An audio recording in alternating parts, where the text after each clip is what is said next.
Hello students, welcome to WB exam portal. দেখো, general সায়েন্সের যে প্রশ্নগুলো প্রিভিয়াস ইয়ারে পড়েছে, রেলওয়ে গ্রুপ ডি 2022-এ পড়েছে ইনফ্যাক্ট, তার প্রশ্ন আমি তোমাদের কিন্তু সলভ করাচ্ছি, ঠিক আছে? এবং লেটেস্ট প্যাটার্নের যে প্রশ্নগুলো আছে সেগুলো আমি কিন্তু এর সঙ্গে আলোচনা করে দিই। তো 30/9/2022 থার্ড শিফটের যে প্রশ্ন আছে সেটা আমি তোমাদের জন্য সলভ করাচ্ছি। ভালো প্রশ্ন আছে, যেমন প্রথম প্রশ্নটাই দারুণ প্রশ্ন।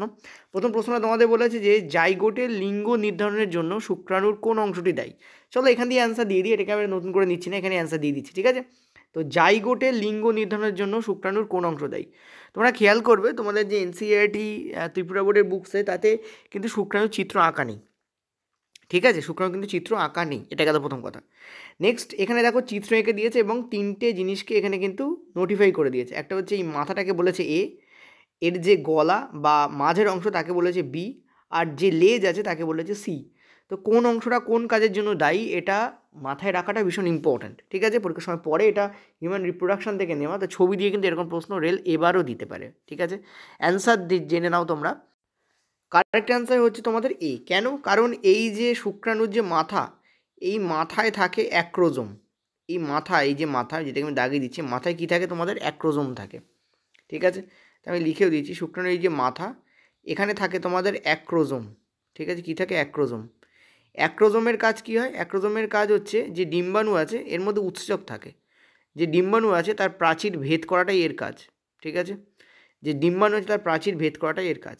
নেক্সট হচ্ছে এর মধ্যে এই যে এই পার্ট, এইখানটা, এই জায়গাটা, এইখানটায় থাকে হচ্ছে তোমাদের ক্রোমোজোমাল ডিএনএ। আর ডিএনএর মধ্যেই লিঙ্গ নির্ধারণের জন্য জিন থাকে। ডিএনএর মধ্যে কী থাকে? জিন থাকে। জিন কিসের মধ্যে থাকবে? ডেফিনেটলি ডিএনএর মধ্যে থাকবে। জিন কিসের মধ্যে থাকবে? ডিএনএর মধ্যে থাকবে, ঠিক আছে?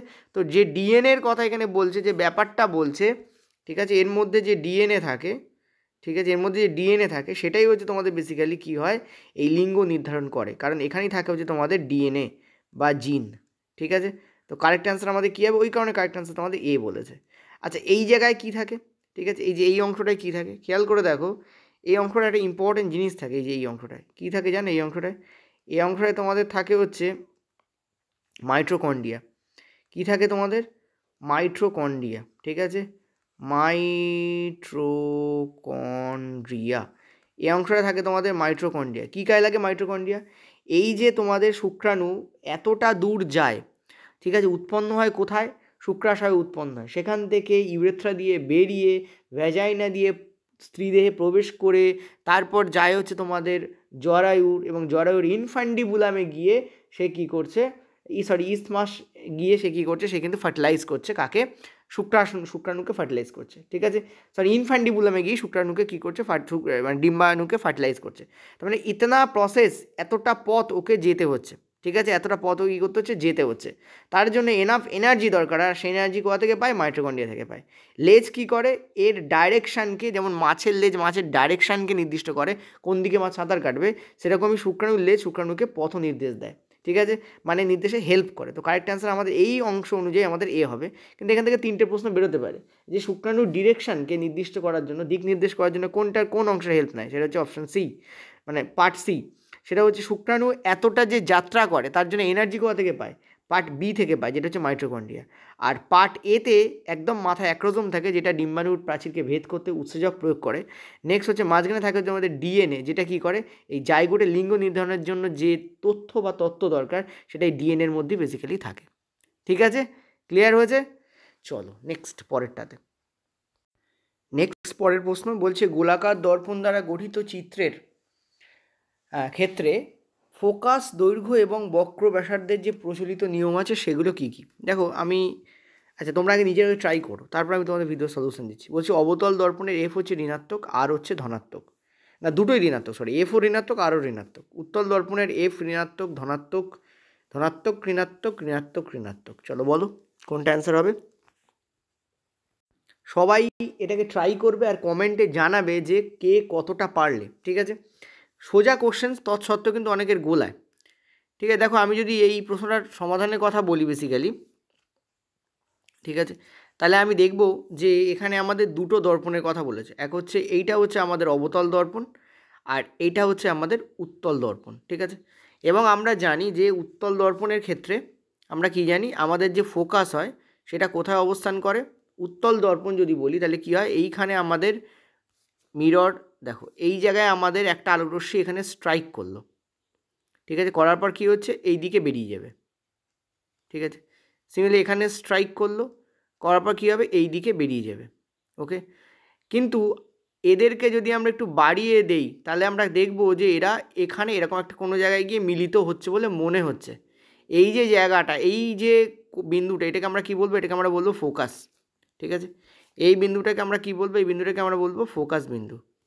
জাস্ট এ মিনিট, সরি, এই বিন্দুটাকে আমরা কী বলবো, এই বিন্দুটাকে আমরা বলবো ফোকাস বিন্দু, ঠিক আছে, ওকে।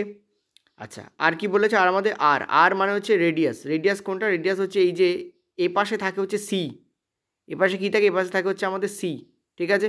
এই যে টোটাল ডিস্ট্যান্সটা, এই যে ডিস্ট্যান্স, এই ডিস্ট্যান্স, এই যে এই ডিস্ট্যান্সটাকে আমরা বলি আর, এই ডিস্ট্যান্সটাকে আমরা কী বলি, আর বলি। এই যে টোটাল বক্র ব্যাসার্ধ, বক্র ব্যাসার্ধকে আমরা কী বলি, আর বলি, ঠিক আছে। বক্র ব্যাসার্ধকে আমরা কী বলি, আমরা বলি আর, ওকে।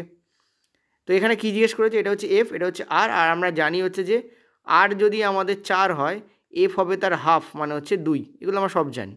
এটা গেল আমাদের বক্র ব্যাসার্ধ, এটা গেল আমাদের কার ক্ষেত্রে, উত্তল দর্পণের ক্ষেত্রে, ঠিক আছে। অবতল দর্পণের ক্ষেত্রে যদি আমরা দেখি, অবতল দর্পণের ক্ষেত্রে আমরা কী জানি, এই জায়গায় যদি কোনো রশ্মি স্ট্রাইক করে বা এই জায়গায় কোনো রশ্মি স্ট্রাইক করে, তারা কী হবে, এইভাবে বেরিয়ে যাবে, এবং বেরিয়ে যাওয়ার সময় তারা যে এই যে বিন্দুটা তৈরি করলো, এই বিন্দুটাকে আমরা কি বলছি, এফ বলছি। এই বিন্দুটাকে আমরা কি বলছি, এফ বলছি, ঠিক আছে। এই যে বিন্দুটাকে আমরা এফ বলছি, আর এরও আর আছে এদিকে কোথাও, এই টোটাল ডিস্টেন্সটা হচ্ছে আমাদের আর, এই টোটাল ডিস্টেন্স হচ্ছে আমাদের আর। আর এক্ষেত্রেও কিন্তু আমরা জানি যে আর কিন্তু এফের দ্বিগুণ হয়, ঠিক আছে। এই তোমাদের সবটা লিখে দিলাম। এবার তোমরা দেখো, কোনো জিনিস আমরা জানি কি যখন রাইটে উৎপন্ন হবে তখন সেটাকে আমরা কী নেই, পজিটিভ নেই, আর লেফটে উৎপন্ন হলে সেটাকে আমরা কী নিই, নেগেটিভ নিই। এটার ক্ষেত্রেও তাই, এটার ক্ষেত্রেও তাই। এবার তুমি একটা জিনিস ভালো করে ভাবো, আমরা যদি অবতল দর্পণের ক্ষেত্রে দেখি, তাহলে অবতল দর্পণের জন্য আমরা কী দেখতে পাচ্ছি, এফ কোন দিকে উৎপন্ন হচ্ছে, লেফটে উৎপন্ন হচ্ছে, দেখো লেফট, এফ লেফটে উৎপন্ন হচ্ছে না, ঠিক আছে। লেফটে উৎপন্ন হলে তাকে আমরা কী বলবো, নেগেটিভ বলবো। তার মানে অবতল দর্পণের ক্ষেত্রে এফ ঋণাত্মক হবে বা নেগেটিভ হবে। তো দেখো কোথায় কোথায় লেখা আছে ধনাত্মক, কাটো, এটা ধনাত্মক হবে না, ঠিক আছে। আচ্ছা, এটা কেটে গেল। অবতল দর্পণের জন্য ঋণাত্মক, আর কোথায় ঋণাত্মক আছে, ও এই ঋণাত্মক কেটে দিচ্ছে। উত্তল দর্পণের জন্য দেখো, উত্তল দর্পণে দেখতে পাচ্ছি এফ রাইট সাইডে আছে, মানে পজিটিভ হবে, মানে ধনাত্মক হবে। তাহলে উত্তল দর্পণের ক্ষেত্রে আমরা দেখতে পাচ্ছি এফ এখানেও ঋণাত্মক লেখা আছে, কাটো, এখানেও ঋণাত্মক লেখা আছে, কাটো। তাহলে একটাই অপশান কারেক্ট হচ্ছে, এটা হচ্ছে এইটা, ওই জন্য ফার্স্ট অপশান কারেক্ট করেছে। অর্থাৎ আমরা যদি কিছু নাও জানি, পুরো কিছু নাও, দেখো এদিকে অনেক কিছু লেখা রয়েছে, এগুলো না পড়েও আমরা ইজিলি অ্যান্সার দিতে পারি, ঠিক আছে। আর এর ক্ষেত্রেও তাই, আর এর ক্ষেত্রে তুমি দেখতে পাচ্ছ অবতল দর্পণে আর ঋণাত্মক হয় কেন, দেখো এফ যা ঋণাত্মক হবে তার আর ঋণাত্মক হবে, 100% শিওর থাকতে পারো, এটা মাথায় রাখবে।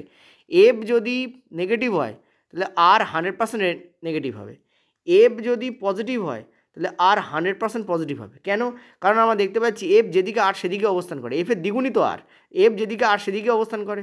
এফ যদি নেগেটিভ হয় তাহলে আরও নেগেটিভ হবে, কারণ এফ যেদিকে আর সেদিকে, এফ তো আমরা বাঁদিকে, আর তো আমরা বাঁদিকে অবস্থান করবে, ঠিক আছে। এটা একটা ইম্পর্টেন্ট জিনিস ছিল, বলে দিলাম। নেক্সট চলো পরেরটাতে। পরের প্রশ্ন দেখো, নিম্নলিখিতগুলির মধ্যে কোনটি প্রাণী দ্বারা উৎপন্ন নাইট্রোজেন গঠিত বর্জ্য নয়, uric acid, urea, lactic acid, ammonia. চলো ট্রাই করো, নিজেরা ট্রাই করো।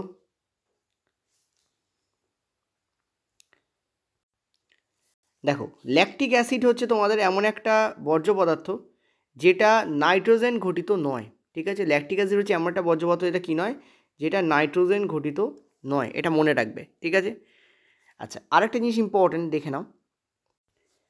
দেখো এই যে ইউরিক অ্যাসিড বলেছে না, এই যে ইউরিক অ্যাসিড মেনলি বার্ড, পাখি অ্যান্ড বিভিন্ন সরীসৃপ যারা আছে, ঠিক আছে, যেমন সাপ, এরা ইউরিক অ্যাসিডকে কী করে, দেহ থেকে, মানে নাইট্রোজেনকে কী করে, দেহ থেকে ইউরিক অ্যাসিড রূপে বার করে, ঠিক আছে। এগুলো সব নাইট্রোজেন গঠিত, এটাও নাইট্রোজেন গঠিত, এটাও নাইট্রোজেন গঠিত, এটাও নাইট্রোজেন গঠিত। সবথেকে টক্সিক হচ্ছে অ্যামোনিয়া। অ্যামোনিয়া হচ্ছে বিষাক্ত কোনটা, ঠিক আছে, সেটা হচ্ছে অ্যামোনিয়া। প্রথমে বিষাক্ত হচ্ছে অ্যামোনিয়া, ওই জন্য বডিতে একদম রাখা যায় না। নেক্সট বিষাক্ত হচ্ছে ইউরিক অ্যাসিড, ঠিক আছে, ইউরিক অ্যাসিড। তারপরে বিষাক্ত কোনটা, সেটা হচ্ছে ইউরিয়া।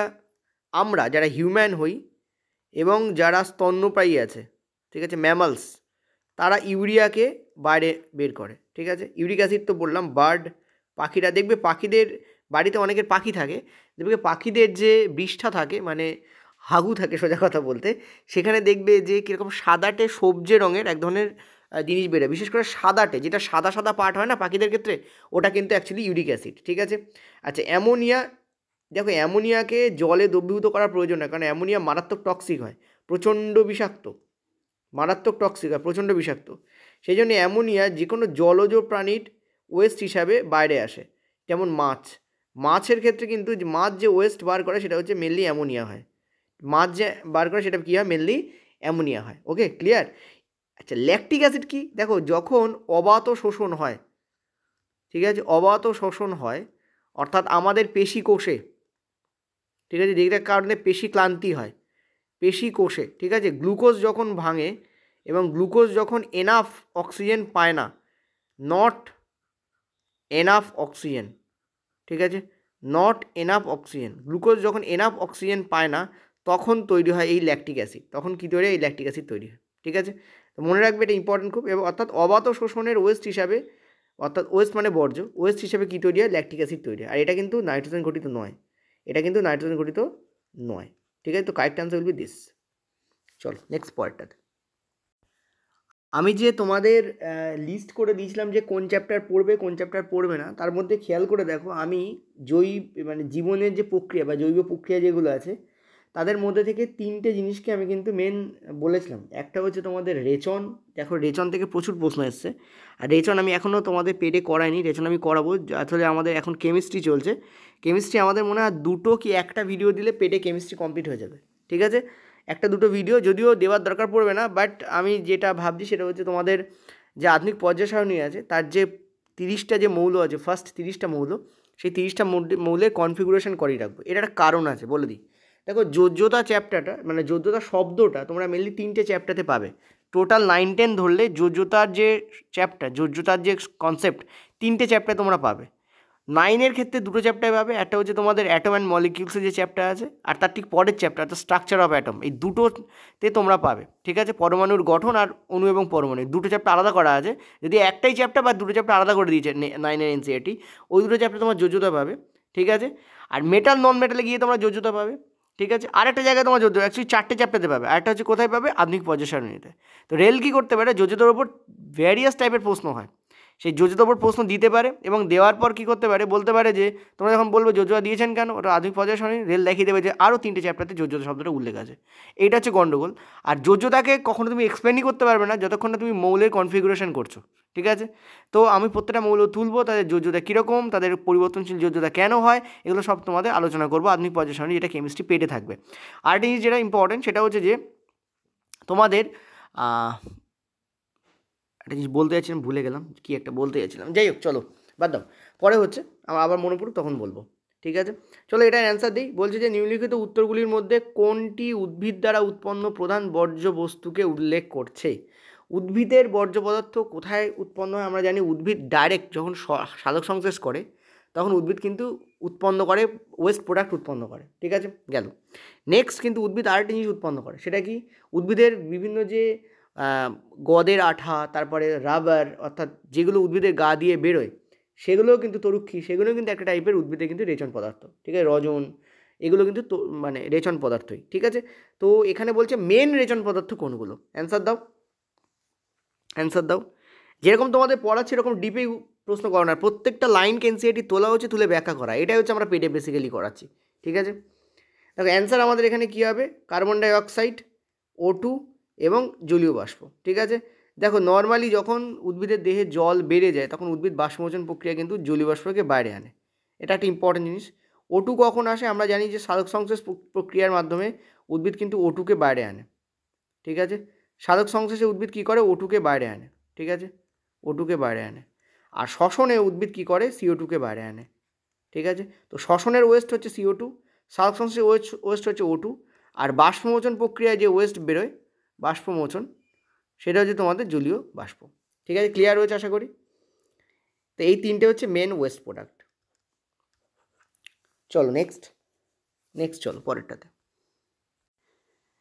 আচ্ছা, এখনও পর্যন্ত আমি ম্যাগনেটের যত কোশ্চেন্স করেছি তার মধ্যে এটা হচ্ছে বেস্ট প্রশ্ন, ঠিক আছে? রিয়েলি ভালো প্রশ্ন, মানে তুমি ম্যাগনেট সম্পর্কে কতটা জানো সেটা কিন্তু এ পরীক্ষা করে নেবে, সোজা কথা বলতে, ঠিক আছে? আমি এটা বলতে পারি যে 99% স্টুডেন্ট এটা অ্যান্সার দিতে পারবে না। শুধু তাই নয়, এটা আমি বলে দিই, এটা আমাকে অনেক দিন আগেই একজন স্টুডেন্ট আমাকে দিয়েছিল, এবং সে সে গুড স্টুডেন্ট, এবং সেই জন্যই সে বলেছে যে স্যার এক্সপ্লানেশানটা বুঝতে পারছি কিন্তু অ্যান্সারে মিলছে না, অর্থাৎ এই অ্যান্সারটা আমার যদি মনে আছে রেল ভুল দিয়েছিলাম, ঠিক আছে? সেই অ্যান্সারটা অ্যাকচুয়ালি কী হবে সেটা আমরা জেনে নেবো, ঠিক আছে? এখানে 3 ধরনের তুমি ল ইউজ করতে পারো। তোমাদের সিলেবাসে যে লটা আছে সেটা হচ্ছে ফ্লেমিংসের ল, এছাড়াও Lawrence force of law use করা যায়, ঠিক আছে? লোরেন্সের যে ফোর্সের ল আছে, ম্যাগনেটিক ফোর্সের যে ল আছে সেটা ইউজ করা যায়। এছাড়াও ভেক্টর দিয়েও তুমি করতে পারো, আই ক্যাপ, জে ক্যাপ এবং কে ক্যাপ, যারা শুনেছো তারা জানো যে ভেক্টর প্রোডাক্ট দিয়েও এটাকে করা যায়, ঠিক আছে? ভেক্টর প্রোডাক্ট দিয়ে করলে এটা অ্যাকুরেট বেরোয়, উইদিন সেকেন্ডে বেরিয়ে যায়। বাট যেহেতু তোমরা ভেক্টর প্রোডাক্ট সম্পর্কে কিছু জানো না, ঠিক আছে, কোনটা কি জানো না, সেহেতু ভেক্টর প্রোডাক্ট আমি এখানে করাবো না, ওটা হায়ার ক্লাস তোমার 12-এ গেলে পাবে, 11-12-এ গেলে পাবে, ঠিক আছে? সায়েন্সে, পিওর সায়েন্সে আছে। আর এই ধরনের কোশ্চেন্স যখন টেকনিশিয়ান গ্রেড 1-এ আসবে তখন হয়তো তোমাদের ভেক্টর দিয়েই এই অ্যান্সারগুলো দেবে। এই অ্যান্সারগুলো হয়তো এরকম ডাইরেক্ট লেখা থাকবে না, উলম্বভাবে নিচের দিকে ইত্যাদি লেখা থাকবে না, কারণ অ্যাক্সিস অনুযায়ী নর্থ ইস্ট সাউথ চেক করা যায়। আমরা জানি আমাদের 3 ডাইমেনশনাল ফিগারে 3টে অ্যাক্সিস থাকে, তোমরা তো এক্স অ্যাক্সিস আর ওয়াই অ্যাক্সিসের কথা জানো, এছাড়াও জেড অ্যাক্সিস থাকে। কীভাবে বলে দিচ্ছি, ধরো তুমি যে ঘরের মধ্যে বসে এখন ক্লাসটা করছো, সেই ঘরের মেঝে থেকে সিলিং এই অবধি তাকাও, একবার মেঝের দিকে তাকাও, একবার সিলিংয়ের দিকে তাকাও, তো মেঝে থেকে সিলিং অবধি তুমি একটা ডাক টানো, এটা হয়ে যায় তোমাদের জেড অ্যাক্সিস, ঠিক আছে? এবার তুমি তোমার সামনের দেয়াল আর পেছনের দেয়াল, এই দুটো দেয়ালকে কানেক্ট করবে এমনটা সরলরেখা টানো, সেটা হয়ে যাবে তোমাদের এক্স অ্যাক্সিস। এবার তুমি কী করো, তোমার এই দিক ডান দিকের দেয়াল আর বাঁ দিকের দেয়াল এই দুটোকে জয়েন করার জন্য তুমি একটা রেখা টানো, সেটা হয়ে যাবে তোমাদের ওয়াই অ্যাক্সিস। তার মানে বেসিক্যালি 3 টাইপের অ্যাক্সিস হয়, ঠিক আছে? যাই হোক, আমি ছোটো করে বললাম। আর এখানে আমি তোমাদের অ্যাক্সিস নিয়ে তেমন কিছু বলবো না, ফ্লেমিংসের যে ল জানো সেটা দিয়ে আমি বলবো। ফ্লেমিংসের যে লেফট হ্যান্ড ল আছে, যেটা দিয়ে তোমরা সাধারণত এই ধরনের প্রশ্ন করো, তার একটা কমজোরি ব্যাপার আছে, একটা ডিসঅ্যাডভান্টেজ আছে, কি জানো? ফ্লেমিংস তো অনেকদিন আগে এই লটা দিয়েছিলেন, তখন জানা যায়নি যে ইলেকট্রনের বিপরীতে কনভেনশনাল ফ্লো, মানে তড়িৎ ফ্লো করে। আমরা কি জানি, ইলেকট্রন হচ্ছে নেগেটিভ, আর আমরা তড়িতের প্রভাবকে পজিটিভ ধরে নিই। তো এইভাবে ফ্লেমিংসও নিয়মটা দিয়েছিলেন যে তড়িৎ যেদিকে যায়, মানে ইলেকট্রন যেদিকে যায় তড়িৎ তার বিপরীত দিকে যায়। কিন্তু এটা একটা তার একটা লয়ের একটা কিন্তু ডিসঅ্যাডভান্টেজ বলতে পারো। অনেক জায়গাতে আমরা যখন ফ্লেমিংসের ল ইউজ করি, ইনকারেক্ট অ্যান্সার দেয় বলবো না, কিন্তু ইউজ করতে গেলে সমস্যা হয়ে যায়। তখন আমরা ওই যে স্ক্রিউ ল, যেটাকে বলা হয় ভেক্টর প্রোডাক্টের ল, সেটা আমরা ব্যবহার করি, বা লোরেন্স ফোর্স অফ অ্যাট্রাকশনের যে ল আছে সেটা আমরা ব্যবহার করি, ঠিক আছে? সো ফোর্স অফ অ্যাট্রাকশন না, ফোর্সের যে ল আছে ম্যাগনেটিক ফোর্সের ওপরে, সেটা আমরা ইউজ করি। লোরেন্সের ল কখন ইউজ করা হয়, যখন মুভিং চার্জ হয়। এখানে দেখতে পাচ্ছ ইলেকট্রন আর প্রোটন, এটা হচ্ছে মুভিং চার্জ, তখন লোরেন্সের লকে অ্যাপ্লাই করা হয়। বাট এটা তোমাদের যে ফ্লেমিংসের ল আছে সেটা দিয়েও অ্যাপ্লাই করা যাবে। দেখো আমি কেন এতগুলো কথা বক করে বললাম, কারণ আমি যখন এক্সপ্লেনেশন করবো তখন তোমাদের মনে হবে যে স্যার এগুলো আউট অফ সিলেবাস, বাট এগুলো আউট অফ সিলেবাস নয় বেসিক্যালি, ঠিক আছে? তো চলো দেখো করা যাক। রেল এই অ্যান্সারটা ভুল দিয়েছে, এবং আমাকে অনেক মানে স্টুডেন্ট অনেক আগেও বলেছে এই ধরনের এই কোশ্চেনটাকে পাঠিয়ে, আমি দেখলাম এটা এই শিফটের কোশ্চেন্স। তো অনেকেই বলেছে স্যার আমরা বুঝতে পারছি না, আপনি একবার বোঝান। যেহেতু আমাদের ম্যাগনেট হয়নি বলে আমি এটা রেখে দিয়েছিলাম, বাট আজকে খুব ভাগ্য ভালো যে আমরা এই কোশ্চেন্সটা করার জন্য পেয়ে গেলাম। এতক্ষণ থেকে বকবক করছি, আশা করি সলভ হয়ে গেছে, 4 মিনিটে বেশি বকবক করে ফেলেছি আমি। চলো এবার অ্যান্সার বলে দেওয়া যাক কী হবে। রেল অ্যান্সার দিয়েছে পূর্ব এবং পশ্চিম, তার মানে ইলেকট্রন পূর্ব দিকে বেঁকে যাবে এবং প্রোটন বেঁকবে পশ্চিম দিকে, এটা রেল অ্যান্সার দিয়েছে। চলো দেখা যাক আমাদের অনুপাতে অ্যান্সার কী হয়, কি বলতে চেয়েছে ভালো করে বোঝো। আমি তোমাদের একটা জিনিস করে দিচ্ছি, দেখো তুমি একটা কাজ করো, তুমি প্রথমে তোমার যে মেঝে আছে সেই মেঝে থেকে, ঠিক আছে, সেই মেঝে থেকে তুমি কি করো, সেই মেঝে থেকে কী করে, এটা একটু বোঝানোর সময় একটু টাইম নেবে, ঠিক আছে? মাথায় রেখো, এটা বোঝানোর সময় টাইম নেবে, টাফ নয়, ভেরি ইজি, বাট টাইম নেবে। তুমি কী করো, তুমি একটা রেখাকে সিলিং অবধি টানো, ঠিক আছে? কী করলে, তুমি তোমার যে মেঝে আছে সেই মেঝে থেকে একটা রেখাকে তুমি সিলিং অবধি টানলে, ঠিক আছে? সিলিং অবধি তুমি কী করলে, তুমি টানলে, ক্লিয়ার? তোমার যেখানে ফ্যান ঘুরছে সেই ফ্যানের যে সিলিং মানে ছাদ, সেই ছাদ অবধি টানো। দেখতে পাচ্ছ এটা মেঝে থেকে তুমি কী করছো, সিলিং অবধি একটা রেখা টেনোছো। এটা কেন টানলাম, কারণ এখানে বলা আছে চুম্বক ক্ষেত্র উলম্বভাবে উপরের দিকে প্রয়োগ করা হয়। তার মানে এই যে রেখাটা টেনেছি এটা চুম্বক ক্ষেত্রের অভিমুখকে বোঝাচ্ছে, ঠিক আছে? এটাকে কী বোঝাচ্ছে, চুম্বক ক্ষেত্রের অভিমুখকে বোঝাচ্ছে। তো আমি চয়ৌকার বা চয়সু বলে দিতে পারি, চুম্বক বা চৌম্বক, ভালো কথায়, তো চয়ৌকার বলে দিলাম, ঠিক আছে? চুম্বক, ঠিক আছে, ক্লিয়ার? আচ্ছা, নেক্সট আমরা কি করব, নেক্সট আমরা যেটা করব সেটা হচ্ছে আমরা ইলেকট্রন আর প্রোটনকে দেখব। দেখো কি বলেছে, বলেছে ইলেকট্রন আর প্রোটন আনুভূমিকভাবে দক্ষিণ থেকে উত্তর দিকে যাচ্ছে। ইলেকট্রন আর প্রোটন আনুভূমিকভাবে কী করছে, দক্ষিণ থেকে উত্তর দিকে যাচ্ছে। দেখো আমি এখানে একটা ছোট জিনিস করছি তোমাদের জন্য। আমরা জানি আমরা যদি এখানে একটা প্লাস চিহ্ন দিই তাহলে তোমরা সবাই জানো যে এই দিকটা হবে আমাদের নর্থ, ঠিক আছে, এই দিকটা হবে আমাদের ইস্ট, এই দিকটা হবে আমাদের ওয়েস্ট, আর এই যে এই নিচের দিকটা হবে আমাদের সাউথ, ঠিক আছে। এখানে বলেছে ইলেকট্রন এবং প্রোটন দুটোই দক্ষিণ থেকে উত্তর দিকে যাচ্ছে, মানে সাউথ টু নর্থ যাচ্ছে, সাউথ টু নর্থ যাচ্ছে, ক্লিয়ার। এবার এই যেটা আমি এঁকেছি এটাকে আমি কি করব, জাস্ট কাট করে দেবো। কাট করে দিলে কীরকম লাগবে জানো, এরকম লাগবে না কাট করে দিলে, ইয়েস অর নো বলে, এটাকে যদি আমি কাট করে দিই এরকম লাগবে। এই হচ্ছে সেই নর্থ, শুয়ে দিয়েছি বেসিক্যালি, ঠিক আছে। এই হচ্ছে সেই ওয়েস্ট, এই হচ্ছে সেই ইস্ট, ঠিক আছে, এই হচ্ছে সেই ইস্ট, আর নিচে এই আছে হচ্ছে আমার সাউথ।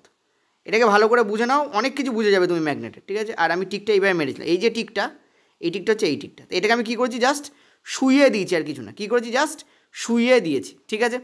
তার মানে আমরা যদি এই প্লেন অর্থাৎ মেঝেতে যদি আমরা করি তাহলে এটাকে আমরা শুইয়ে দিতে হবে, অর্থাৎ ইলেকট্রন কী হবে বা প্রোটন দুটোই কী হবে, বা প্রোটনকে নিয়ে কাজ করছে। আমি প্রথমে একটা কাজ করি, আমি প্রথমে প্রোটনকে নিয়ে কাজ করি, ইজি হবে। প্রোটন যা বেরোবে ইলেকট্রনটা উল্টো বেরোবে, ঠিক আছে। তো কী হবে, প্রোটনকে আমি এইভাবে, জাস্ট মিনিট, স্ট্রেট লাইন নিই, প্রোটনকে আমি কী করলাম, এইভাবে এরমভাবে টেনে দিলাম, এটা হচ্ছে প্রোটন, দিস ইজ প্রোটন, ঠিক আছে, দিস ইজ প্রোটন। এই প্রোটন কোন দিকে যাচ্ছে দেখো, প্রোটন যাচ্ছে সাউথ টু নর্থ, এই যে সাউথ টু নর্থ, ঠিক আছে। এই হচ্ছে তোমাদের north direction, this is north, this is north. এই যে আমি শুয়ে দিয়েছি এরকম লাগবে, ঠিক আছে। তার মানে আমার ইস্ট এদিকে পড়বে, ওয়েস্ট এদিকে পড়বে, ভালো করে বোঝো।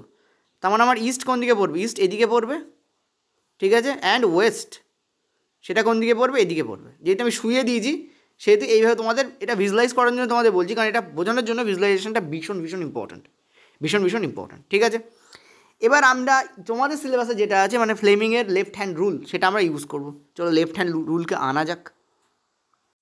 দেখো ফ্লেমিংয়ের লেফট হ্যান্ড রুল, এই হচ্ছে লেফট হ্যান্ড রুলে আমরা কী জানি, এই যে উপর দিকে যেটা করেছি এটা হচ্ছে আমাদের চুম্বক ক্ষেত্র। দেখো আমি আঙুলটাকে সেইভাবে তোমাদের দিয়েছি, এটা হচ্ছে লেফট হ্যান্ড। ফ্লেমিংয়ের লেফট হ্যান্ড তুমি তোমার লেফট হ্যান্ডকে ঠিক এইভাবে দেবে, তোমার তর্জনীকে উপর দিকে দেবে, এবং তোমার যে চুম্বক ক্ষেত্র আছে এই যে তোমাদের চুম্বক ক্ষেত্র, দিস ইজ চুম্বক ক্ষেত্র, মানে সরি নর্থের দিকে যাচ্ছে, নর্থ চুম্বক ক্ষেত্র তো এইটা নর্থের দিকে যাচ্ছে, এটাকে তুমি এইভাবে রাখবে। তাহলে দেখবে তোমার যে বৃদ্ধাঙ্গুষ্ঠ সেটা এই দিকে ডিনোট করছে, কোন দিকে ডিনোট করছে, এই দিকে ডিনোট করছে। ভালো করে বোঝো, আরেকবার বলছি, ভালো করে বোঝো, সব মুছে দিয়ে তোমাদের জন্য আরেকবার বলছি, ভালো করে বোঝো, ভালো করে বোঝো, আরেকবার বলছি, জাস্ট এ মিনিট। হ্যাঁ, তো আমরা কী করছি, আমরা যেটা করছি সেটা হচ্ছে তোমার যে তর্জনীকে তুমি এইভাবে রাখো। কীভাবে রাখো, যেদিকে তুমি তোমার চৌম্বক ক্ষেত্রকে রেখেছো সেইভাবে তুমি তোমার তর্জনীকে রাখো, কারণ ফ্লেমিংয়ের লেফট হ্যান্ড নিয়ম অনুযায়ী তর্জনী চৌম্বক ক্ষেত্রকে বোঝায়, এই যে লাল দাগটা, ঠিক আছে। আমি কালোই নিয়ে নিচ্ছি তোমাদের জন্য, ঠিক আছে। তো আর এই যে মিড ফিঙ্গারকে তুমি কী করো, তুমি নর্থের দিকে রাখো। আচ্ছা নর্থের দিকেই কেন রাখছো, কারণ এখানে বলে দিয়েছে যে প্রোটন ইলেকট্রন দুটোকেই তুমি দক্ষিণ থেকে উত্তরের দিকে দিচ্ছ, এই যে উত্তর। সো আমরা নর্থের দিকে এটাকে দিয়েছি, ঠিক আছে, নর্থের দিকে আমরা এটাকে দিয়েছি। তুমি দেখবে তোমার যে বৃদ্ধাঙ্গুষ্ঠ অটোমেটিক্যালি ইস্টের দিকে ডিনোট করছে। কোন দিকে ডিনোট করছে, অটোমেটিক্যালি এটাকে ইস্ট। তো তোমার বৃদ্ধাঙ্গুষ্ঠ তুমি দেখবে অটোমেটিক্যালি কোন দিকে ডিনোট করছে, ইস্টের দিকে ডিনোট করছে, ঠিক আছে। যদি কেউ না বুঝতে পারো আমি একটা কাজ করছি, এই ফিঙ্গারটাকে আমি এই চিত্রের ওপর রেখে তোমাদের দেখাচ্ছি, ঠিক আছে। চলো তাহলে হয়তো বেটার বুঝতে পারবে। চলো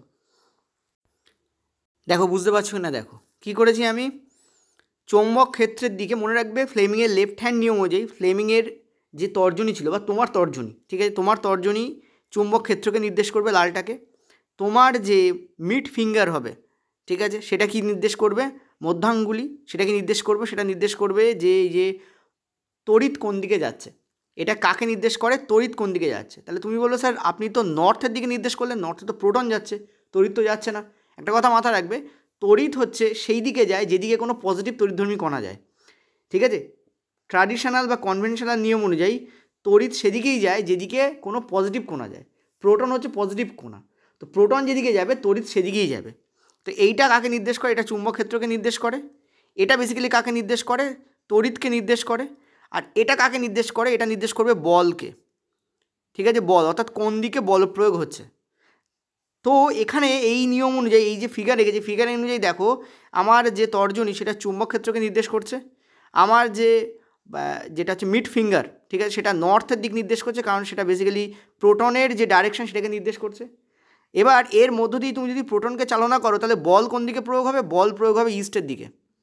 বল প্রয়োগ হবে কোন দিকে? ইস্টের দিকে। ফলে এই যে প্রোটনের ওপর যে বল প্রয়োগ হবে তারপরে প্রোটন ইস্টের দিকে বেঁকে যাবে, প্রোটন ইস্টের দিকে বেঁকে যাবে। তার মানে মাথা রাখো দুটো ড্যাশ আছে, তার মধ্যে এইটা হচ্ছে প্রোটনের জন্য, এই যে সেকেন্ড ড্যাশ, কারণ প্রথমে ইলেকট্রন তারপর প্রোটন দেওয়া আছে, তো সেকেন্ড ড্যাশটা প্রোটনের জন্য। তো প্রোটন কিন্তু পূর্ব দিকে বাঁকবে, ঠিক আছে।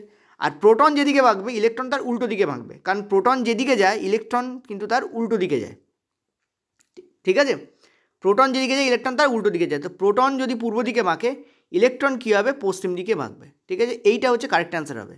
তাহলে অ্যান্সার হবে পশ্চিম এবং পূর্ব, নট পূর্ব এবং পশ্চিম। তো এইটা হচ্ছে কারেক্ট অ্যান্সার। রেলের অ্যান্সারটা সোয়াপ হয়ে গেছে বেসিক্যালি, মানে ধার বদলে ফেলেছে। তো পশ্চিম এবং পূর্ব, this will be the correct answer, not this.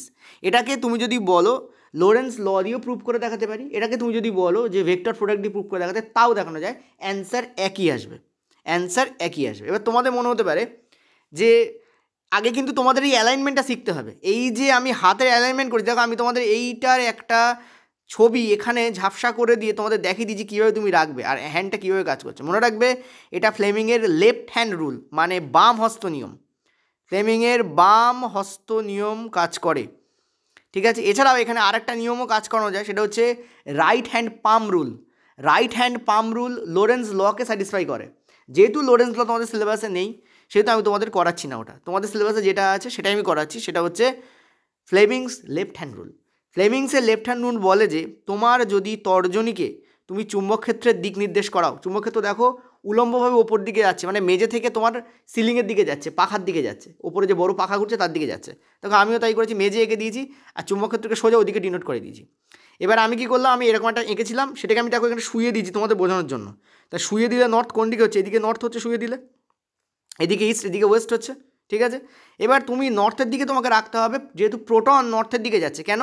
কারণ বেসিক্যালি নর্থ কারেন্টকে বোঝায়, বেসিক্যালি নর্থ তড়িৎকে বোঝায়। তবুও আমরা প্রোটনের দিকে কেন রেখেছি? কারণ প্রোটন পজিটিভ আর তড়িৎ পজিটিভই হয়।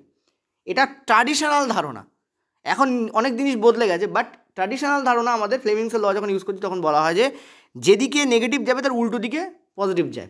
তো প্রোটন কোন দিকে যাবে? প্রোটন সেদিকেই যাবে যেদিকে কারেন্ট যাচ্ছে। তার মানে প্রোটনের ডাইরেকশন আর কারেন্টের ডাইরেকশন সেম, মানে দুটোই নর্থের দিকে যাবে। এই যে আমাদের মিড ফিঙ্গার, এটা ফ্লেমিংসের লেফট হ্যান্ড লতে তড়িৎকে ডিনোট করে, ঠিক আছে। আর এই যে বৃদ্ধাঙ্গুষ্ঠ, এটা কাকে ডিনোট করবে? সেটা ডিনোট করবে বলকে। মানে যদি একটা চৌম্বক ক্ষেত্রের মধ্যে দিয়ে তুমি যদি একটা কারেন্টকে পাস করাও, তাহলে দুটোর মধ্যে যে বল হয়, বল আদান প্রদান করে, সেটা হচ্ছে তোমাদের কোন দিকে যাবে? এই দিকে পাস করবে, ঠিক আছে, অর্থাৎ ইস্টের দিকে যাবে বলটা। আর বল যেদিকে যাবে কণা সেদিকে বেঁকে যাবে। এখানে বলেছে ওইটাই যে এই রশ্মির বিচ্যুতির দিক নির্দেশ করো, কোন দিকে এটা বিচ্যুত হবে বা কোন দিকে সরে যাবে। বল কোন দিকে প্রয়োগ হচ্ছে? ইস্টের দিকে, সেই রশ্মিটাও ইস্টের দিকে সরে যাবে। আর প্রোটনকে বার করলে ইলেকট্রন বার করাটা একদম ইজি, ইলেকট্রন কিন্তু পশ্চিম দিকে হবে, ঠিক আছে। ইলেকট্রন কোন দিকে হবে? পশ্চিম দিকে হবে। তবে এই প্রশ্নটাতে অনলি ইলেকট্রনও বার করতে দিতে পারতো, তখন কি প্রোটন বার করে ইলেকট্রন বার করবো না, ডাইরেক্ট ইলেকট্রনকে বার করা যায়। কী করে ডাইরেক্ট ইলেকট্রনকে বার করা যায় সেটাও একটু ছোট্ট করে তোমাদের যদি বলে দিই, জানি না এখানে বলতে পারবো কিনা, বাট বিকজ জায়গা ইজ ভেরি অল্প, খুবই ছোটো। সেক্ষেত্রে তোমাকে কী করতে হবে, তোমার যে হ্যান্ড, ঠিক আছে, তোমার হ্যান্ডটা, আচ্ছা দেখছি আর একটা হ্যান্ড আনা যায় কিনা, না এখানে আনা পসিবল নয়, ঠিক আছে, আমি ইন্টারনেট সার্চ করে পেলাম না, বাট আমি বলে দিচ্ছি। এই দিকে তোমার বৃদ্ধাঙ্গুলি যাবে, ঠিক আছে, এই দিকে তোমার কী যাবে? বৃদ্ধাঙ্গুলি যাবে। জাস্ট এ মিনিট, আমি নিচে দিকে করছি। এই দিকে তোমার যাবে হচ্ছে বৃদ্ধাঙ্গুলি, ঠিক আছে। আর বৃদ্ধাঙ্গুলি দিয়ে সোজা তোমার যে তর্জনী সেটা এইভাবে দাঁড়াবে, আর তার যে আঙুল, যেটা এই যে পরের আঙুলটা, যেটা কিনা মিড ফিঙ্গার, সেটা তোমার এই দিকে বাঁকবে, সামনের দিকে এরকম বেঁকে যাবে, আর বাকিগুলো তোমার এরকমভাবে থাকবে। এইভাবে হ্যান্ডটা আসবে, হ্যান্ড তোমার এইভাবে আসবে, ঠিক আছে। আমি ভালো অত আঁকতে পারি না, তোমাদের জন্য জাস্ট বলে দিলাম, ঠিক আছে। এইভাবে হ্যান্ড আসবে, করে দেখো কীরকম মনে হচ্ছে না হাতটা ভেঙে গেছে, যাই হোক, ঠিক আছে। মানে তুমি তোমার বাম হাতের যে বৃদ্ধাঙ্গুলি সেটা এই দিকে লাগাও, আর তোমার যে তর্জনী সেটা ওপর দিকে লাগাও, আর তার পরের যে ফিঙ্গার সেটা তুমি সামনের দিকে আনো। তাহলে দেখবে তোমার যে ইলেকট্রন দেখবে সেটা ওয়েস্টের দিকে বাঁকছে, ঠিক আছে, ইলেকট্রন কী হবে সেটা ওয়েস্টের দিকে বাঁকছে, তবে তুমি বুঝতে পারবে যে ইলেকট্রন ওয়েস্টের দিকে বাঁকে। তবে এর বেস্ট এক্সাম্পল হচ্ছে এটা, আমি তোমাদের এখানে দিয়ে দিয়েছি এক্স্যাক্টলি। পূর্ব দিক তুমি প্রোটন বার করো, উল্টে দাও, পশ্চিম দিকটা তোমার ইলেকট্রনের হয়ে যাবে। ঠিক আছে, বোঝা যাচ্ছে? ক্লিয়ার? ওকে, চলো। অনেকে এটা করিয়েছে, দেখে নিও তাদের সঙ্গে অ্যান্সারে কী পার্থক্য হয়। আমার মনে হয় অনেকেই এটা করিয়েছেন এবং তারা পূর্ব পশ্চিম দিক করিয়েছেন, বাট পূর্ব পশ্চিম দিক নয়। প্রোটন কিন্তু যাবে হচ্ছে ইস্টের দিকে, ইলেকট্রন যাবে হচ্ছে ওয়েস্টের দিকে। এটা 100% কনফার্ম, 100% কনফার্ম। ক্লিয়ার হয়েছে? ওকে, চলো নেক্সট পরেরটাতে। পরের প্রশ্ন বলেছে বৈদ্যুতিক মোটর ড্যাশ নীতিতে কাজ করে এবং এটি ড্যাশ শক্তিকে ড্যাশ শক্তিতে রূপান্তরিত করে। Dash dash dash dash dash, চলো করো। বৈদ্যুতিক মোটর ড্যাশ নীতিতে কাজ করে। দেখো মোটর কোন কিসের ওপর কাজ করে সেটা মনে রাখতে হবে। মোটর আর জেনারেটর দুটো জিনিস আছে, ঠিক আছে, মোটর আর জেনারেটর এই দুটো জিনিস কিন্তু এক্স্যাক্টলি আছে, ঠিক আছে। তো মনে রাখবে মোটর যে নীতির ওপর কাজ করে সেটা হচ্ছে ম্যাগনেটিক এফেক্ট অফ কারেন্ট, আর জেনারেটর যে নীতির ওপর কাজ করে তাকে বলা হয় ইনডিউসড কারেন্ট। দুটোর নীতি আলাদা, ঠিক আছে। আমি এখনও পেডে আমাদের ম্যাগনেট শুরু হয়নি, ম্যাগনেট আমাদের এই উইকে বুধবার দিন শুরু হবে, ঠিক আছে, এই উইকে বুধবার দিন আমাদের ম্যাগনেট শুরু হবে। আর ভগবান না করুক তার মধ্যে একটা জিনিস ঘটবে, চেষ্টা করছি সেটা করার। আমি এই জন্যই এতদিন ম্যাগনেট করাইনি। কেন করাইনি সেটা যদি করতে পারি তাহলে বলবো, না হলে সেটা রহস্যই থেকে যাবে। রহস্য কিছু না, দেখো জাস্ট একটা জিনিস যেটা যদি করতে পারি তো শেয়ার করবো, নাহলে শেয়ার করবো না, ব্যাস এইটুকুই, আর কিছু না, অত নাটক করার কিছু নেই। যাই হোক, এই হচ্ছে ব্যাপার। চলো এটা অ্যান্সার দাও, অনেক বকা হয়েছে আগেরটার ক্ষেত্রে, এগুলো তাড়াতাড়ি করে দিই। চলো আগেরটা দেখো, আমি একটা কথা বলি, যে কোনো চ্যাপ্টার বাদ দাও ভাই, ম্যাগনেট বাদ দিতে যেও না, ঠিক আছে। ওই যে বলেছি 90% কোশ্চেন্স 3টে চ্যাপ্টার মধ্যে আসবে, তার মধ্যে সব থেকে বেশি যে 3টে চ্যাপ্টার থেকে আসবে তার মধ্যে একটা কিন্তু ম্যাগনেট। সো ম্যাগনেট তুমি 3-4টে কোশ্চেনও তুমি ম্যাগনেট থেকে পাবে। সো ম্যাগনেট ভাই দয়া করে বাদ দিয়ে যেও না, তাহলে কিন্তু জেনারেল সায়েন্সের 25% কোশ্চেন তোমার বাদ পড়ে যাবে, আমি বলে দেবো, বললাম, ঠিক আছে। এটা মাথা রেখে কাজ করো। সো ম্যাগনেট কিন্তু প্লিজ বাদ দিতে যেও না। তো এখানে বলেছে বৈদ্যুতিক মোটর ড্যাশ নীতিতে কাজ করে।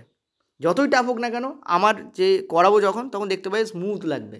একবার ক্লাস করার পরে না মাখনের মতো লাগবে। যেমন আগের কোশ্চেন্সটা তোমাদের যখন প্রথম করতে দিলাম কেমন লাগছিল, তারপর যখন এক্সপ্লেন করলাম কেমন লাগলো, স্মুথ না মাখনের মতো না? মাখন বাটার সেরকমই লাগবে, ঠিক আছে। ফেস দেখিয়ে পড়াই না, তাও যা এক্সপ্লেন করবো তাতে জবরদস্ত লাগবে, মাথা যা ঢুকবে তার জীবনে ভুলবে না, ঠিক আছে।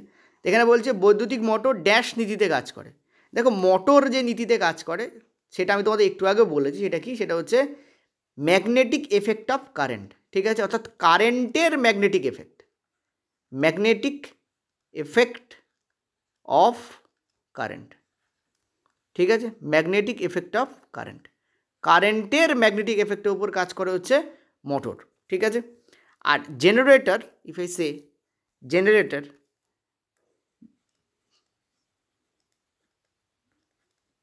the mechanism of generator depends on the principle of induced current. Induced current. Induced current. Induced currentকে কি বলা হয় জানো? সেটা হচ্ছে এখানে তুমি কি করছো, কারেন্ট দিয়ে ম্যাগনেট তৈরি করছো, আর ওখানে কি হচ্ছে, ওখানে হচ্ছে যেটা ম্যাগনেট দিয়ে কারেন্ট তৈরি হচ্ছে, ঠিক আছে। ওখানে কি হচ্ছে, ম্যাগনেট দিয়ে কারেন্ট তৈরি হচ্ছে। এই ক্ষেত্রে আমরা ব্যবহার করি ফ্লেমিংসের right hand thumb rule. Right hand, ফ্লেমিংসের রাইট হ্যান্ড থাম রুল এক্ষেত্রে ব্যবহার করি। আর এক্ষেত্রে আমরা ব্যবহার করি ফ্লেমিংসের লেফট হ্যান্ড থাম রুল, বামহস্ত নিয়ম, ঠিক আছে। এখানে দিয়ে দিয়েছে দেখো 4 নম্বর, কী ব্যবহার করি, Fleming's left hand thumb rule. Left hand thumb rule আমরা এক্ষেত্রে ব্যবহার করি। এটা গেল, এক তো গেল কিসের ওপর কাজ করে, ফ্লেমিংয়ের লেফট হ্যান্ড থাম রুলের ওপর কাজ করে। এটাকে এক্সটেনশন করলে কী হবে, কারেন্টের ম্যাগনেটিক এফেক্টের ওপর কাজ করে। আর মোটর কি করে, বৈদ্যুতিক যে শক্তি, দেখো কারেন্ট দিচ্ছ তবে ম্যাগনেট উৎপন্ন হচ্ছে, ইয়েস, কারেন্ট দিচ্ছ তবে কি উৎপন্ন হচ্ছে, ম্যাগনেট উৎপন্ন হচ্ছে, ঠিক আছে। সো বেসিক্যালি এখানে কী হয়, এখানে বৈদ্যুতিক শক্তি যান্ত্রিক শক্তিতে রূপান্তরিত হয়। বৈদ্যুতিক শক্তি কী হয়, যান্ত্রিক শক্তিতে রূপান্তরিত হয়। একটা বেস্ট এক্সাম্পল দিচ্ছি, বুঝতে পারবে। জল তোলার পাম্প, তোমাদের বাড়িতে প্রত্যেকেরই বাড়িতে মোটামুটি জল তোলার পাম্প থাকে, ঠিক আছে। তো এই যে জল তোলার পাম্প, এতে কী দাও, সুইচ মারো আর পাম্প ঘুরতে থাকে না, পাম্পের ভেতরে একটা পাখা টাইপের জিনিস আছে সেটা ঘুরতে থাকে না। তো জল তোলার পাম্প হচ্ছে, দেখতে পাও বিদ্যুৎ দিচ্ছ আর ব্যাটা ঘুরছে, তার মানে যন্ত্র, ঠিক আছে, যতক্ষণ না বিদ্যুৎ দিচ্ছ ততক্ষণ জল তো চলছে না, তাহলে বিদ্যুৎ দিচ্ছ যন্ত্র চলছে, ওই জন্য জল তোলার পাম্প হচ্ছে বেস্ট এক্সাম্পল। এই মোটরের মোটর তোমরা এমনি বলো ওই মোটরটা চালা না, বাবা চিৎকার করে না চানের ঘরে যখন জল পড়ে না, বাবা কি বলে, এই খোকা মোটরটা চালা। এই যে মোটরটা চালা এটা কি এসি মোটর, অর্থাৎ বৈদ্যুতিক শক্তিকে জল তোলার পাম্প হিসাবে ব্যবহার করছো এবং সেটা হচ্ছে যান্ত্রিক শক্তিতে কনভার্ট হয়ে যাচ্ছে। ঠিক আছে, তো this is the correct answer. Okay, এবং সরাসরি জিনিস দিয়ে মনে থাকলে ইজিলি মনে থাকবে। ওকে, যদি তোমাদের পেড কোর্স জয়েন করার দরকার পড়ে আমি একটু পরেই তোমাদের বলবো বেশি করে, তবুও 8670838797। আমরা বলেছিলাম যে তোমাদের মক টেস্ট তাড়াতাড়ি আসবে, এখনও আমরা মক টেস্ট দিতে পারিনি, তাই জন্য আমি সবার কাছে সরি চাইছি। কারণ অ্যাকচুয়ালি আমাদের কোর্সটা শুরু হয়েছে মাত্র 1 মাস, আজকে মনে হয় 13 তারিখ না 14 তারিখ, তো 13 বা 14 দিন হয়েছে, 1 মাস 14 বা 13 দিন হয়েছে মাত্র। ঠিক আছে, এবং কোর্সের 50%-এর বেশি কভার হয়ে গেছে।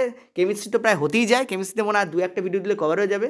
বায়োলজি তোমাদের জাস্ট 2টো চ্যাপ্টার বাকি আছে, মেন 2টো চ্যাপ্টার হচ্ছে জীবনের প্রক্রিয়া, আর হচ্ছে তোমাদের ওই যেটা ম্যান্ডেলের যে পরীক্ষা ওইটা। ঠিক আছে, আর এই দুটো পরীক্ষা তো বংশগতির চ্যাপ্টার বাকি আছে এই দুটো, আর ফিজিক্সে যেটা মেন চ্যাপ্টার বাকি আছে সেটা হচ্ছে তোমাদের ম্যাগনেট। ঠিক আছে, আর বাকি যেগুলো বাকি আছে এ লেভেলের চ্যাপ্টার, ওগুলো থেকে এবারেও কোশ্চেন্স আসবে না, আগেবারও আসেনি, বাট স্টিল এখন তোমাদের শব্দের চ্যাপ্টার চলছে। ঠিক আছে, ফিজিক্সের। তো 8670838797 তোমরা যোগাযোগ করে নিতে পারো। আমরা যখন মক টেস্ট দেবো তখন দেখবে বাম্পার লেভেলের মক টেস্ট হবে, মানে এই টাইপের প্রশ্ন প্রচুর থাকবে, যে কোন দিক দিয়ে প্রোটন আসছে, কোন দিক দিয়ে ইলেকট্রন যাচ্ছে, এইগুলো সব আমি ঝাঁকে করাবো তোমাদের। ঠিক আছে, তো চাইলে তোমরা জয়েন করতে পারো, কারণ বিগত বছরে দেখছো পড়েছে, আর এটা খুব ট্রেন্ডিং কোশ্চেন্স। মানে আমি দেখছি যে সায়েন্সের কোশ্চেন্স পড়ছে না কেন, এই ম্যাগনেটের ওপর এই টাইপের প্রশ্নগুলো বড্ড বেশি পড়ছে। ঠিক আছে, চলো নেক্সট পরেরটাতে। নেক্সট প্রশ্ন, যে যন্ত্রটি রাসায়নিক শক্তিকে বিদ্যুৎ শক্তিতে রূপান্তরিত করে তাকে কি বলা হয়? অ্যান্সার দেখে নাও। যে যন্ত্রটি রাসায়নিক শক্তিকে বিদ্যুৎ শক্তিতে রূপান্তরিত করে তাকে কি বলা হয়? তাকে বলা হয় ভোল্টাইক কোষ। তাকে কি বলা হয়? তাকে বলা হয় ভোল্টাইক কোষ। ব্যাটারি দেখেছো? ব্যাটারি হচ্ছে ভোল্টাইক কোষ। ঠিক আছে, তোমরা তো ব্যাটারি দেখেছো। ঠিক আছে, ব্যাটারি হচ্ছে তোমাদের কি, এটা হচ্ছে তোমাদের ভোল্টাইক কোষ। ব্যাটারি একটা টাইপের ভোল্টাইক কোষ হয়। ব্যাটারির মধ্যে কি হয়, ক্রমিক বা ক্রমাগত, ঠিক আছে, ক্রমাগত জারণ বিজারণ বিক্রিয়া হচ্ছে ব্যাটারির মধ্যে, রিডক্স রিয়াকশান হয়। ঠিক আছে, বিজারণ, ক্রমাগত জারণ বিজারণ বিক্রিয়া হচ্ছে, এবং এর যে কেমিক্যাল এনার্জি সেটা কনভার্ট হচ্ছে ইলেকট্রিক এনার্জিতে। ঠিক আছে, সেটা কনভার্ট হচ্ছে কি, যে ইলেকট্রিক এনার্জিতে। So battery is the best example. এটাকে ভোল্টাইক সেলও বলা হয়, আবার একে গ্যালভানিক সেলও বলা হয়। মনে রাখবে, ভোল্টাইক সেল আর গ্যালভানিক সেল আর সেম। ঠিক আছে, চলো নেক্সট পরেরটাতে। নেক্সট প্রশ্ন, 10 ওহম রোধকের মধ্য দিয়ে প্রতি সেকেন্ডে 360 জুল শক্তি উৎপন্ন হয়, প্রবাহিত তড়িতের মাত্রা জিজ্ঞেস করা হয়েছে। ইজি কোশ্চেন্স আছে, নিজেরা ট্রাই করো একবার, তারপর আমি তো আছি অ্যান্সার বলে দেওয়ার জন্য, ভিডিওটা পজ করে ট্রাই করো। ঠিক আছে, এই হচ্ছে তোমাদের উত্তর। কি বলেছে, যে 10 ওহম রোধকের মধ্যে দিয়ে প্রতি সেকেন্ডে 360 জুল শক্তি উৎপন্ন হচ্ছে। দেখো এখানে এনার্জির ফর্মুলা তোমাদের দেওয়া আছে, জুল হচ্ছে এনার্জি, আর এনার্জি ইকুয়াল টু কী জানি আমরা, পাওয়ার ইন্টু টাইম। ঠিক আছে, এনার্জি ইকুয়াল টু কী জানি আমরা, পাওয়ার ইন্টু টাইম। আবার পাওয়ার আমরা কী জানি, পাওয়ারের 3টে ফর্মুলা হয়, একটা ফর্মুলা হচ্ছে ভি ইন্টু আই, আর একটা ফর্মুলা হচ্ছে আই স্কোয়ার ইন্টু আর। ঠিক আছে, আরেকটা ফর্মুলা কি, ভি স্কোয়ার বাই আর। ঠিক আছে, এই 3টে হয় পাওয়ারের ফর্মুলা, তোমাদের পাওয়ারের ফর্মুলা। এবার তোমরা বলো এখানে কী কী জিনিস দেওয়া আছে। তড়িৎ জিজ্ঞেস করেছে, রোধ দেওয়া আছে, তার মানে এই ফর্মুলাটা ব্যবহার হবে, কারণ এখানে দেখো আই আছে আর আর আছে। তাহলে পাওয়ারের জায়গায় আমরা কী লিখব, আই স্কোয়ার, ঠিক আছে, ইন্টু আর কত এখানে 10 ওহম, ইন্টু টি কত আমাদের 1 সেকেন্ড। ঠিক আছে, এইটা আমাদের কী দিচ্ছে, 360 জুল দিচ্ছে। এটা আমাদের কী দিচ্ছে, 360 জুল দিচ্ছে বেসিক্যালি। ঠিক আছে, তো এটা কাটাকুটি করো, 0 কেটে বেরিয়ে যাচ্ছে। তাহলে আয়ের মান কী হবে, 36-এর স্কোয়ার রুট হবে। 36-এর স্কোয়ার রুট করলে কত হয়, 6 হয়। তো আয়ের মান উঠবে 6, এবং 6 অ্যাম্পিয়ার। তো this will be the correct answer, কারণ তড়িতের যে একক হয় সেটা অ্যাম্পিয়ার হয়। বোঝা যাচ্ছে কী বললাম? চলো নেক্সট পরেরটা। এটাও খুবই ইজি প্রশ্ন, তৎসত্ত্বেও স্টুডেন্টরা ভুল করে। যে রাসায়নিক বিক্রিয়ায় কোনো পদার্থ হাইড্রোজেন গ্রহণ করে সেই প্রক্রিয়াটাকে কী বলা হয়? যারা পেডে জয়েন করতে চাইছো তাদের আমি যে ফোন নম্বর দিয়েছি সেটা তোমাদের যে ফার্স্ট কমেন্ট আছে, তাতেও দেখবে অ্যাপের লিঙ্ক আছে এবং তোমাদের ওই হোয়াটসঅ্যাপ নাম্বারটাও দেওয়া আছে, তোমরা চাইলে ওখানে হোয়াটসঅ্যাপ করে নিতে পারো। ঠিক আছে, কালকেও প্রায় 20-25 জন মতো হোয়াটসঅ্যাপ করেছে, তাই সবাইকে দেওয়া হয়েছে। যাই হোক, চলো, আমাদের নর্মালি 9টা থেকে 10টার পরে, রাত্রি 9টা থেকে 10টার পরে তোমাদের এসএমএসের উত্তরগুলো সব দেওয়া হয়। সারাদিন যে এসএমএসগুলো আসে সেগুলো রাত্রি 9টা থেকে 10টার পরে দেওয়া হয়। যদি কোনো কাজ আগের দিন পেন্ডিং থাকে তো পরের দিন সেটাকে করা হয়। আসলে এত বেশি এসএমএস আসছে এখন যে হ্যান্ডেল করতে একটু আমাদের মানে প্রবলেম হচ্ছে, তো আমরা সেটাকে একটু ভাগ করে করছি, সেই জন্য তোমাদের অ্যান্সার পেতে দেরি হতে পারে, সরি ফর দ্যাট। ঠিক আছে, দেখো, যে রাসায়নিক বিক্রিয়ায় একটি পদার্থ হাইড্রোজেন গ্রহণ করে সেই প্রক্রিয়াটাকে কি বলা হয়? ঠিক আছে, এর থেকে সহজ প্রশ্ন হয় না স্যার, ইয়েস হয় না, কিন্তু তৎসত্ত্বেও স্টুডেন্টরা ভুল করে। দেখো, হাইড্রোজেন গ্রহণ করছো তুমি, ঠিক আছে, অক্সিজেন বর্জন করছো তুমি, ঠিক আছে, বা কোনো পজিটিভ কোনো আয়ন গ্রহণ করছো তুমি, এগুলো সব, এই যে যা আছে এগুলো সব হচ্ছে তোমাদের বিজারণ। এগুলো সব হচ্ছে কি, এগুলো সব হচ্ছে তোমাদের বিজারণ। ঠিক আছে, অপর জায়গায় তুমি অক্সিজেন গ্রহণ করছো, হাইড্রোজেন বর্জন করছো, বা কোনো নেগেটিভ কোনো জিনিস, কোনো আয়ন তুমি গ্রহণ করছো, সরি এখানে তো গ্রহণ বলে লিখিনি আমি, গ্রহণ করছো এটা। আরেকটা হয়, একটু বাড়িয়ে দিই, সেটা হচ্ছে বা তুমি কোনো পজিটিভ আয়ন বর্জন করছো, বা তুমি কী করছো, কোনো পজিটিভ আয়ন কী করছো, বর্জন করছো। যেমন এখানেও এটা তো গ্রহণ হবে এবং এখানে তাকে উল্টে যাবে, যে তুমি কোনো পজিটিভ আয়ন কী করছো, বর্জন করছো। এটাকে আমরা কি বলবো, এটাকে আমরা বলবো জারণ। ঠিক আছে, সো এই দুটোকে একটু মাথা রেখো, এখানে এইটা দিয়ে প্রশ্ন এসেছিলো। ওকে, তো অ্যান্সার আমাদের কী হবে, এটা হবে তোমাদের বিজারণ হবে। চলো নেক্সট পরেরটাতে। আচ্ছা, আর একটা জিনিস, এটাতে একটা জিনিস স্টুডেন্টরা ভুল করে, সেটা বলে দিই, সেটা হচ্ছে ইলেকট্রন গ্রহণকে কিন্তু জারণ বলা হয়, এটা মনে রাখবে। সরি, ইলেকট্রন গ্রহণকে কী বলা হয়, বিজারণ বলা হয়। ইলেকট্রন গ্রহণ ইজ বিজারণ, ইলেকট্রন বর্জন কিন্তু জারণ। ঠিক আছে, এটাও স্টুডেন্টরা গোলায়, সেই জন্য আমি তোমাদের বলে দিলাম। নেক্সট পরের প্রশ্ন দেখো, নিম্নের কোন পথটি মাটি থেকে পাতায় জল পরিবহন সঠিকভাবে দেখায়? এই যে জিনিসগুলো তোমাদের এখানে সাদা সাদা রয়েছে, এগুলো হচ্ছে অ্যান্সার ছিল, আমি কেটে তুলে দিয়েছি যাতে তোমরা অ্যান্সারটাকে নিজের মতো করে করতে পারো। ঠিক আছে, তো আমরা সবাই জানি মাটি থেকে তো অবশ্যই আসে এবং সেটা মূলরোমে আসে। তো দেখো, মাটি থেকে মূলরোম, মাটি থেকে মূলরোম, কিন্তু এখানে একটা এক্সট্রা জিনিস অ্যাড করা রয়েছে, সেটা হচ্ছে মাটি থেকে মূলের বহিস্তর, তারপর মূলরোম, তারপর মূলের জাইলেম, তারপর মূলের ফ্লোয়েম, কাণ্ডের ফ্লোয়েম, পাতার ফ্লোয়েম।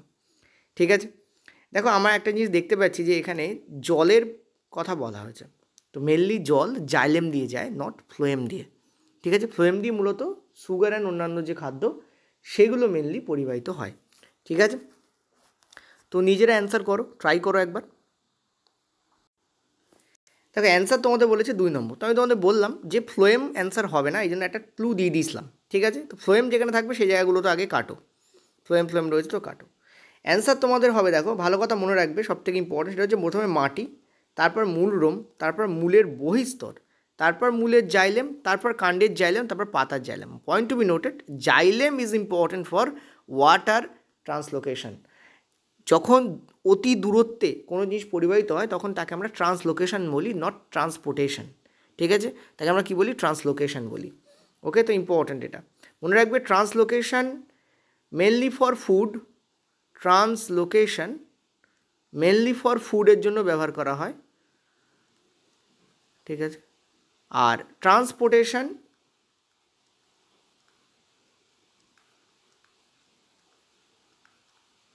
ওয়াটারের জন্য মেনলি ব্যবহার করা হয়। বাট ঠিক আছে, এই দুটো নিয়ে অত চিন্তা করার কোনো কারণ নেই, মেনলি আমরা এখানে যেটা জানলাম সেটা হচ্ছে ইম্পর্ট্যান্ট। ওকে, চলো নেক্সট পরের প্রশ্ন। তো ভাবলাম তোমাদের যে ছবিটা দেখিয়ে দিই, এই হচ্ছে আমাদের, দেখো মূলরোম, দেখো মাটির মধ্যে পাস করেছে, এটা হচ্ছে মাটি, এটা হোয়াট, এটা হচ্ছে মাটি। ঠিক আছে, তো মাটির মধ্যে দেখো মূলরোম পাস করেছে। ঠিক আছে, তো রুট হেয়ার প্রথমে হচ্ছে রুট হেয়ার। ঠিক আছে, রুট হেয়ারের পরে কি হয়, রুট হেয়ারের পরে কি হয়, রুট হেয়ারের পরে আসে হচ্ছে কর্টেক্স। এই কর্টেক্স, এন্ডোডার্মিস, এগুলো হচ্ছে ত্বকের বহিত্বক অংশ হচ্ছে কর্টেক্স। এই যে বহিত্বক বলেছিল না মূলরোম, বহিত্বক হচ্ছে কর্টেক্স। ঠিক আছে, বহিত্বক কি কর্টেক্স, তোমাদের আমি পেডে কিন্তু টোটাল জাস্ট এনসিইআরটিতে একটা ছোটো পিকচার ছিল, সেই পিকচারের জন্য আমি পুরোটাই তোমাদের করিয়ে দিয়েছি, কারণ বলা যায় না কালকে কী প্রশ্ন দেয় তার ঠিক নেই। যেমন এই প্রশ্নটা দেখো এনসিইআরটি পিকচারের উপর বেস করে দিয়েছে, ঠিক আছে। সো প্রথমে রুট হেয়ার, মাটি থেকে জল এই ঢুকলো, এই দেখো এই নীলটা হচ্ছে জল, ঠিক আছে, ঢুকছে, রুট হেয়ার দিয়ে ঢুকছে, ঢোকার পর কী হচ্ছে কটেক্সে যাচ্ছে, কটেক্স থেকে কী হচ্ছে এন্ডোডার্মিসে যাচ্ছে, সেখান থেকে পেরিসাইকেলে যাচ্ছে, সেখান থেকে এই যে পার্টটা এটা হচ্ছে তোমাদের xylem, this part is xylem, এবং রুট জাইলেম, তারপর স্টেম জাইলেম, তারপর লিফ জাইলেম, অর্থাৎ জাইলেম যে যে জায়গায় জাইলেম অবস্থান করছে সেই সেই জায়গার নাম অনুসারে রুটে অবস্থান করলে রুট জাইলেম, স্টেমে অবস্থান করলে স্টেম জাইলেম, লিফে অবস্থান করলে লিফ জাইলেম। তো এইভাবে তোমাদের যাচ্ছে। তো এইভাবে কিন্তু জলটা বেসিক্যালি যায়। দেখো পরপর তোমাদের একদম ছবি দিয়ে আমি দেখিয়ে দিলাম, ঠিক আছে। চলো নেক্সট পরের প্রশ্ন দেখো। পরের প্রশ্ন কি বলছে, বলছে অবতল আয়না থেকে প্রতিফলনের ক্ষেত্রে যদি বস্তু দূরত্ব 5 সেমি হয় এবং চিত্রের দূরত্ব 2 সেমি হয়, তবে আয়না দ্বারা উৎপাদিত বর্ধন হলো। নিজেরা ট্রাই করো একটুখানি, ইম্পর্টেন্ট কোশ্চেন্স, আমি তো সলভ করে দেওয়ার জন্য আছি।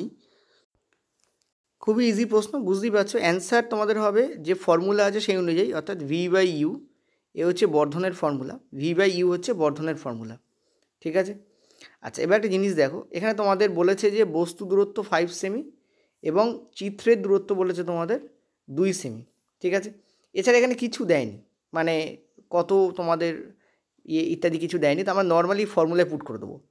তো 2 হচ্ছে আমাদের এইটা, আর বস্তু দূরত্ব কত বলেছে আমাদের 5 সেমি, ঠিক আছে। এবার একটা জিনিস ভালো করে দেখো, আমরা নর্মালি কি জানি যে আমাদের যে এই যে বস্তু দূরত্ব হয় এটা আমাদের কিসে হয়, নেগেটিভে হয়, ঠিক আছে। তো এখানে ইউ এর মান আমরা কিসে রাখবো, আমরা নেগেটিভে রাখবো। ইউ এর যে মান সেটা আমরা কিসে রাখবো, নেগেটিভে রাখবো। এই নেগেটিভ গুণ হয়ে যাবে, তো তোমাদের অ্যান্সার দেবে 2/5। তাহলে কি অ্যান্সার 2/5 হবে? এখানে কি অ্যান্সার ভুল দেওয়া আছে? দেখো এটাকে ভেরিফাই করার একটাই উপায় আছে, ঠিক আছে। সেটা হচ্ছে আমরা একটা জিনিস জানি যে অবতল আয়না মানে এই যে অ্যান্সারটা বেরিয়েছে এটা নেগেটিভ হবে না পজিটিভ হবে। যদি পজিটিভ হয় তাহলে কী বলা উচিত ছিল, কী বলে দেওয়া উচিত ছিল প্রশ্ন, যে নেগেটিভ হয় তাহলে কী বলে দেওয়া উচিত ছিল। বেসিক্যালি প্রশ্নটা একটু রঙই আমার মতে বলে। কেন বলছি শোনো, দেখো ধরো আমরা অবতল দর্পণের কথা বলছি, ধরো না অবতল দর্পণের কথা এখানে বলছি। অবতল দর্পণে আমরা এফ জানি নেগেটিভ হয়, ঠিক আছে।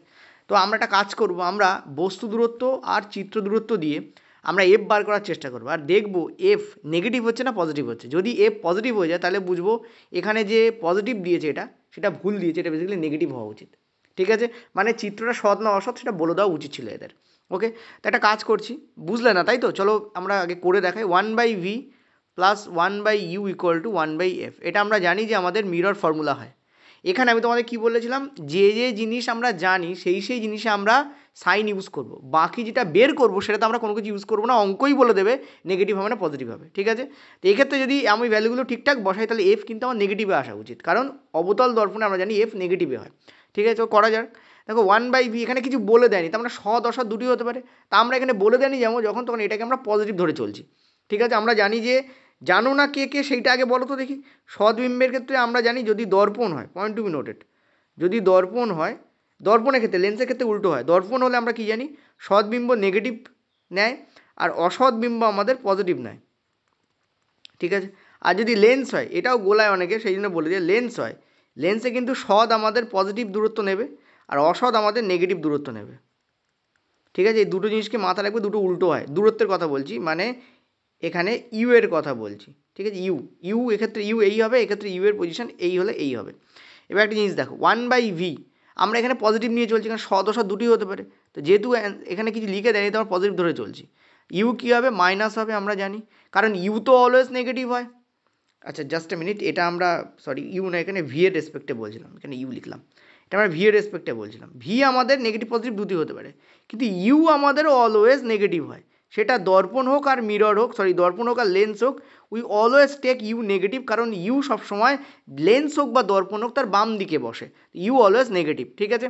এইটা বাই তোমাদের 1/5, যেহেতু 1/f যদি বের করবো ফলে আমরা কিন্তু কোনোভাবে এর সাইন এখানে নেব না, অঙ্কই বলে দেবে সাইন কি। এখানে আমরা দেখতে পাচ্ছি এই নেগেটিভ এই পজিটিভকে কী করে দেবে, নেগেটিভ করে দেবে। তো এখানে আমি ডাইরেক্ট নেগেটিভ লিখে দিচ্ছি, এটা হচ্ছে 10, এটা কি হচ্ছে 5 দুগুণে 10 মাইনাস এটা হচ্ছে তোমাদের 2, তো এখানে হচ্ছে দেখো 3/10, মানে 1/f এর মান হচ্ছে 3/10, ঠিক আছে। তাহলে এফ এর মান কী হচ্ছে 10/3, এফ এর মান কী হচ্ছে আমাদের 10/3, হুইচ ইজ রং, কারণ আমরা জানি অবতল দর্পণের ক্ষেত্রে আমাদের নেগেটিভ হয় এফ। তার মানে এই যে চিত্র দূরত্ব, এই চিত্র দূরত্ব আমাদের পজিটিভ ধরলে চলবে না। চিত্র দূরত্ব আমাদের কী ধরতে হবে? নেগেটিভ ধরতে হবে। পজিটিভ ধরলে আমাদের চলবে না, আমাদের নেগেটিভ ধরে চলতে হবে, তবেই এখানে অ্যান্সার নেগেটিভ আসবে। তার মানে এই যে চিত্র, এটা একটা সৎ প্রতিবিম্ব। তো রেলের এটা বলে দেওয়া উচিত ছিল যে সৎ না অসৎ। তা না হলে কী করতে হবে? রাইট অ্যান্সার বার করার জন্য তোমাকে এইটা অ্যাপ্লাই করে ভেরিফাই করে তারপর করতে হবে। যদি কেউ ডাইরেক্ট বলে যে 2/5 এবং নেগেটিভ আছে বলে নেগেটিভ, এটা কারেক্ট এক্সপ্লানেশন হলো না, ব্যাখ্যা ঠিক নয় এটার ব্যাখ্যা রং, এটার ব্যাখ্যা ঠিক নয়। কেন ঠিক নয়? তার কারণ হচ্ছে, বলে দিচ্ছি কেন ঠিক নয়। কারণ হচ্ছে তুমি দেখতেই পাচ্ছ এই দুইটা আমাদের নেগেটিভ পজিটিভ যা খুশি হতে পারে। এই যে মাইনাস, এ তো সূত্রের মাইনাস। এই যে মাইনাস, এই মাইনাসটা তো সূত্রের মাইনাস। এটা কিন্তু ভি এর মাইনাস বা ইউ এর মাইনাস নয়। ভি এর মাইনাস বা ইউ এর মাইনাস অ্যাড হলে সেটা অন্য কিছু ঘটবে, ঠিক আছে? অন্য কিছু ঘটবে, সেই জন্য আমি তোমাদের এখানে প্রুফ করে দেখালাম। তাহলে বেসিক্যালি আমাদের কী করা উচিত ছিল? আমাদের করা উচিত ছিল এখানে একটা নেগেটিভ আসা উচিত ছিল। এই জায়গায় নেগেটিভ মানে এটা আমাদের নেগেটিভ হবে, তখন এটা আমাদের কী দেবে জানো? এটা আমাদের দেবে হচ্ছে 7/10। 7/10 মানে এটা তখন হয়ে যাবে 10/7। এই হচ্ছে আমাদের এফ দাঁড়াবে, এই হচ্ছে আমাদের কী দাঁড়াবে? এফ। এবং এটা টোটালি আমাদের নেগেটিভে আসবে। এই নেগেটিভ এসছে মানে ওকে, কারণ অবতল আয়না অলওয়েজ আমাদের নেগেটিভে অ্যান্সার দেয়, ঠিক আছে? বোঝাতে পারলাম? তো জাস্ট তুমি 2 আর 5 বসিয়ে দিলে, এখানে নেগেটিভ আছে, নেগেটিভ করে দিলে এটাই অ্যান্সার। বাট এটা অ্যান্সার না, হয়তো তোমাকে রাইট অ্যান্সার দেবে এখানে হয়তো রাইট অ্যান্সার দিচ্ছে, কিন্তু যদি একটু ঘোল খাই দেয় রেল, তখন তুমি কারেক্ট এক্সপ্লেনেশনটা যাও না বলে তুমি কিন্তু ভুল করে দিয়ে চলে আসতে পারো। কিন্তু আমার মতে বলে রেল এখানে সৎবিম্ব লিখে দেওয়া রেলের উচিত ছিল, তা নাহলে ডাইরেক্ট এটা অ্যান্সার বার করা যায় না। কেন? তখন কী হবে? তখন যেটা হবে বলে দিচ্ছি। এবার এখানে কী হবে? এটা তো আমরা আগের বার করেছিলাম, এবার আমি নতুন করে এটাকে করছি। দেখো, আমরা এখন জেনে গেছি এটা সৎবিম্ব। যদি সৎবিম্ব হয় তাহলে কী হবে? দেখো, সৎবিম্ব তখন আবার আমরা লিখব, অ্যাকচুয়াল ফর্মুলা হচ্ছে -v/u। ভি তখন সৎ মানে তখন এখানে নেগেটিভ বসবে, ঠিক আছে? ভি তখন সৎ মানে কী হবে? তখন এখানে নেগেটিভ বসবে। আর ইউ অলওয়েজ নেগেটিভ হয়, তো নেগেটিভ হবে। তখন এই নেগেটিভ কেটে যাচ্ছে, কিন্তু বাইরে একটা নেগেটিভ আছে, অলওয়েজ এটাকে কী করে দেবে? নেগেটিভ করে দেবে। এইটা হচ্ছে কারেক্ট এক্সপ্লানেশন, এটা হচ্ছে কারেক্ট ব্যাখ্যা। বোঝাতে পারলাম? ছোটো ছোটো জিনিস কিন্তু না জানলে কিন্তু অন্য বড় জিনিসে তোমার গুলিয়ে যেতে পারে, ঠিক আছে? ক্লিয়ার হয়েছে? আরেকটা কথা বলি, বারবার বলবো, সেটা হচ্ছে তোমাদের 3টে চ্যাপ্টার ফিজিক্সের সব থেকে ইম্পর্টেন্ট। আমি বারবার বলছি তোমাদের, একটা হচ্ছে ম্যাগনেট, মাস্ট করো। 2 হচ্ছে ইলেকট্রিসিটি, অবশ্যই করতে হবে। 3 হচ্ছে তোমাদের lens and mirror. Lens mirror ছাড়াও প্রিজমের কিন্তু ব্যাপার একটা এসছে, নতুন একটা টপিক। এই 3 থেকে 6 মাস আগে নতুন অ্যাড করা হয়েছে, প্রপোজাল করা হয়েছে, এবং 2026-এ যে এনসিইআরটি আছে তাতে হয়তো ইনক্লুড করে দেবে, ঠিক আছে? 25-এর বিভিন্ন জায়গায় দেখা যাচ্ছে, মানে ছোট্ট একটা প্যারা ইনক্লুড করা হয়েছে, খুব বেশি বড় কিছু নয়। সেটাকে নিয়ে, সেটা হচ্ছে ইরেক্টিং রিফ্র্যাকশন অফ প্রিজম, ঠিক আছে? তো এই পার্ট, এই যে ছোটো ছোটো প্রিজমের তো অলরেডি ছিল, তোমরা জানো, স্ক্যাটারিং, তারপরে ডিসপারশন অর্থাৎ বিচ্ছুরণ, বিক্ষেপণ, এগুলো ছিল। এগুলো তো ডেফিনেটলি করো। চোখের ওপর যে কোশ্চেন আছে, মায়োপিয়া, হাইপারমেট্রোপিয়া, প্রেস বায়োপিয়া, ওগুলো করতে হবে তোমাকে। কেন হচ্ছে? ওর ওপর অঙ্ক আছে। প্রেস বায়োপিয়ার ওপর কিন্তু অঙ্ক হয়, মেট্রোপিয়ার ওপর কিন্তু অঙ্ক হয়, মনে রেখো, ঠিক আছে? এগুলো কিন্তু সব তোমাকে করতে হবে। তো এইগুলোই মেনলি করতে হবে। তুমি যদি বলো স্যার কার্যক্ষমতা শক্তি করবো, করো। ওই যে কার্যের একক কি, শক্তির একক কি, একদম মানে লো লেভেলের যে কোশ্চেনগুলো, সেগুলো তুমি করে রাখতে পারো, পরবর্তীকালে তুমি হাই লেভেলে যেতে পারো। বাট প্রাথমিক লেভেলে এই 3টে চ্যাপ্টার তোমাকে মাস্ট করতে হবে, ঠিক আছে? চলো নেক্সট আমরা পরের প্রশ্নে যাব। নেক্সট বলছে, একজন ছাত্র জিঙ্ক এবং সালফ্রিক অ্যাসিডের সাথে একটি বিক্রিয়া সঞ্চালিত করছে, জিঙ্ক সালফেট এবং একটি গ্যাস উৎপাদিত হচ্ছে। তো গ্যাসটি কী? খুবই ইজি প্রশ্ন, সবাই জানি যে এটা হাইড্রোজেন গ্যাস হবে। তো এর জন্য আমি খুব একটা টাইম ওয়েস্ট করছি না তোমাদের জন্য। Zn plus H2SO4, point to be noted, এই H2SO4 কিন্তু অ্যাকুয়াস হয়, অর্থাৎ জলীয় দ্রবণ হয়, অর্থাৎ লঘু H2SO4 হয়। তখন তুমি দেখতে পাবে যে এখানে একটা ZnSO4 উৎপন্ন হচ্ছে, আর তার সঙ্গে তোমাদের হাইড্রোজেন গ্যাস উৎপন্ন হচ্ছে, ঠিক আছে? এই হাইড্রোজেন গ্যাসকে তুমি পাবে কী করে? তুমি একটা কাজ করতে পারো, সেটা হচ্ছে তুমি একটা দেশলাই কাঠি নিতে পারো, নিয়ে এখানে যদি ধরো, তুমি দেখবে পপ করে একটা সাউন্ড হবে। এই pop sound is a characteristic figure of presence of hydrogen, অর্থাৎ হাইড্রোজেন যে প্রেজেন্ট আছে সেটা বোঝানোর জন্য আমরা পপ সাউন্ডকে ইউজ করি। জ্বলন্ত শলাকা বা জ্বলন্ত দেশলাই কাঠির সামনে রাখলে এখানে একটা পপ সাউন্ড হয়, ঠিক আছে? ডাইরেক্ট তুমি হাইড্রোজেনের মধ্যে দিয়ে কিন্তু বাস্ট করতে পারে, ঠিক আছে? বেশিরভাগ সময় কী হয়, জলে নিম্ন অপসারণের মাধ্যমে হাইড্রোজেন গ্যাসকে বের করা হয়। জলে নিম্ন অপসারণ কি, জল নিচের দিকে নেমে যাবে, হাইড্রোজেন যেহেতু হালকা হয়, হাইড্রোজেন উপর দিকে উঠে যায়। এই সময় তুমি এখানে কী হয়, অ্যাকচুয়ালি পুরো জল রাখা হয় না, এখানে রাখা হয়েছে সাবান জল। সাবানগোলা জলকে রাখা হয়, এবং সেই সাবান জলের মধ্যে তুমি যখন হাইড্রোজেন গ্যাসকে চালনা করবে, তখন এখানে বুদবুদ উঠতে থাকে। কী উঠতে থাকে? বুদবুদ। সেই বুদবুদের সামনে দেশলাই কাঠি ধরলে বুদবুদের বাইরে গ্যাসটা বেরিয়ে আসে আর ফেটে যায়, এবং তখনই পপ সাউন্ড উৎপন্ন হয়, ঠিক আছে? ক্লিয়ার হয়েছে? পপ পপ পপ এরকম সাউন্ড উৎপন্ন হবে। যাই হোক, অ্যান্সার তোমাদের কী হবে? এখানে হাইড্রোজেন উৎপন্ন হয়, ঠিক আছে? ক্লিয়ার হয়েছে? ইজি কোশ্চেন ছিল। চলো নেক্সট পরেরটায়। নেক্সট বলেছে স্যাটেলাইট থেকে তোলা ছবিতে আকাশকে অন্ধকার দেখায় কেন? তোমরা জানো আমরা যদি নিচে ভূমিতে দাঁড়িয়ে আছি, পুকুর পাড়ে দাঁড়িয়ে যদি তাল গাছের ছবি তুলি, সেটা ডেফিনেটলি কেমন দেখব? সেটা কিন্তু ডেফিনেটলি আমরা নীল দেখব, ঠিক আছে? তো ব্যাপারটা যেটা হচ্ছে, কিন্তু আমরা যখন মহাকাশ থেকে ছবি তুলি তখন কিন্তু আমরা নীল দেখি না, আকাশকে কালো দেখি, ঠিক আছে? ডেফিনেটলি আমি মহাকাশে যাইনি, ঠিক আছে? বিভিন্ন যে ছবি টবি পাওয়া যায় তার থেকে বোঝা যায়। তো এবং যারা গেছে তারা নিজেদের এক্সপিরিয়েন্স শেয়ার করেছে, সেখান থেকে জানা যায়। তো কেন এটা হয়, অ্যান্সার দেখে নাও। দেখো এখানে যে ছবিটা রেখেছি এটা মহাকাশ থেকে তোলা ছবি, দেখতে পাচ্ছ ওদিকে তোমাদের সূর্য, এদিকে তোমাদের চাঁদের মাটি, আর এই টোটাল দেখো ব্যাপারটা তোমাদের পুরো পিচ ডার্ক লাগছে। কেন এটা লাগে? তার কারণ কোনো বিক্ষেপ হয় না, মানে basically no scattering, no scattering, ঠিক আছে? কোনো স্ক্যাটারিং এখানে হয় না, ঠিক আছে? স্ক্যাটারিং কখন হয়? দেখো আমাদের চারপাশে কী আছে? আমাদের চারপাশে আছে হচ্ছে বায়ুমণ্ডল, ঠিক আছে? যখন কোনো আলোকরশ্মি সূর্য থেকে আসে তখন কী হয়? এই জায়গায় পড়ার পরে এর চারিদিকে বিক্ষিপ্ত হয়ে যায়, ঠিক আছে? চারিদিকে কী হয়? বিক্ষিপ্ত হয়ে যায়, বিভিন্ন দিকে বিক্ষিপ্ত হয়ে যায়। আর সবথেকে বেশি যেটা বিক্ষিপ্ত হয় সেটা হচ্ছে ব্লু, অ্যাকচুয়ালি হয় ভায়োলেট। সবথেকে বেশি যেটা বিক্ষিপ্ত হয় সেটা হচ্ছে তোমাদের ভায়োলেট, অর্থাৎ বেগুনি, ঠিক আছে? বাট বেগুনি অ্যাকচুয়ালি কম থাকে, ঠিক আছে? বেগুনি কী হয়? সূর্যের যে আলো তাতে বেগুনি লো পরিমাণে থাকে। আর তাছাড়াও আমাদের চোখ নীল আর বেগুনির মধ্যে পার্থক্য করতে পারে না। নীল আর বেগুনিকে, এটা তোমাদের পেডে আমি পড়েছি, কিন্তু নীল আর বেগুনিকে একই রকম দেখায়, ঠিক আছে? আমাদের চোখ is not too much sensitive to violet, ঠিক আছে? So it gets blue and violet as the same colour, দুটো কালারকে একইভাবে নেয়, ঠিক আছে? যার ফলে আমরা নীল আর ভায়োলেটকে আলাদা করতে পারি না, সেই জন্য আমরা ওভারঅল নীলকেই দেখি। আকাশ এই কারণে আমাদের নীল দেখায়, ঠিক আছে? ক্লিয়ার হয়েছে? ওকে। তো সবথেকে বেশি নীল কেন বেশি বিচ্ছুরিত হয়? কী বলেছিলাম? যার তরঙ্গ দৈর্ঘ্য কম সেটা সবথেকে বেশি বিচ্ছুরিত হবে। নীলের বেগুনি সবথেকে কম, আর নীলের কী হয়? নীলের তার ঠিক পরেই নীল থাকে, সো নীলেরও কিন্তু তরঙ্গ দৈর্ঘ্য কম, ওই জন্য নীল সবথেকে বেশি বিচ্ছুরিত হয় এবং এই বিচ্ছুরিত হয়ে চারপাশে ছড়িয়ে যায়, যে কারণে আমরা কী পাই? আমরা কিন্তু আমাদের আকাশকে নীল পাই। কিন্তু যেহেতু এটা কেন হলো? বায়ুমণ্ডল দ্বারা। এইটা কেন হলো? এই বিক্ষেপণটা কেন হলো? বায়ুমণ্ডল দ্বারা বিক্ষেপণ হলো, ঠিক আছে? কিন্তু ভালো করে দেখো, এই যে এখানে তো কোনো বায়ুমণ্ডলই নেই, নো বায়ুমণ্ডল, দ্যাট মিন্স নো স্ক্যাটারিং, ঠিক আছে? No atmosphere, yes, no atmosphere,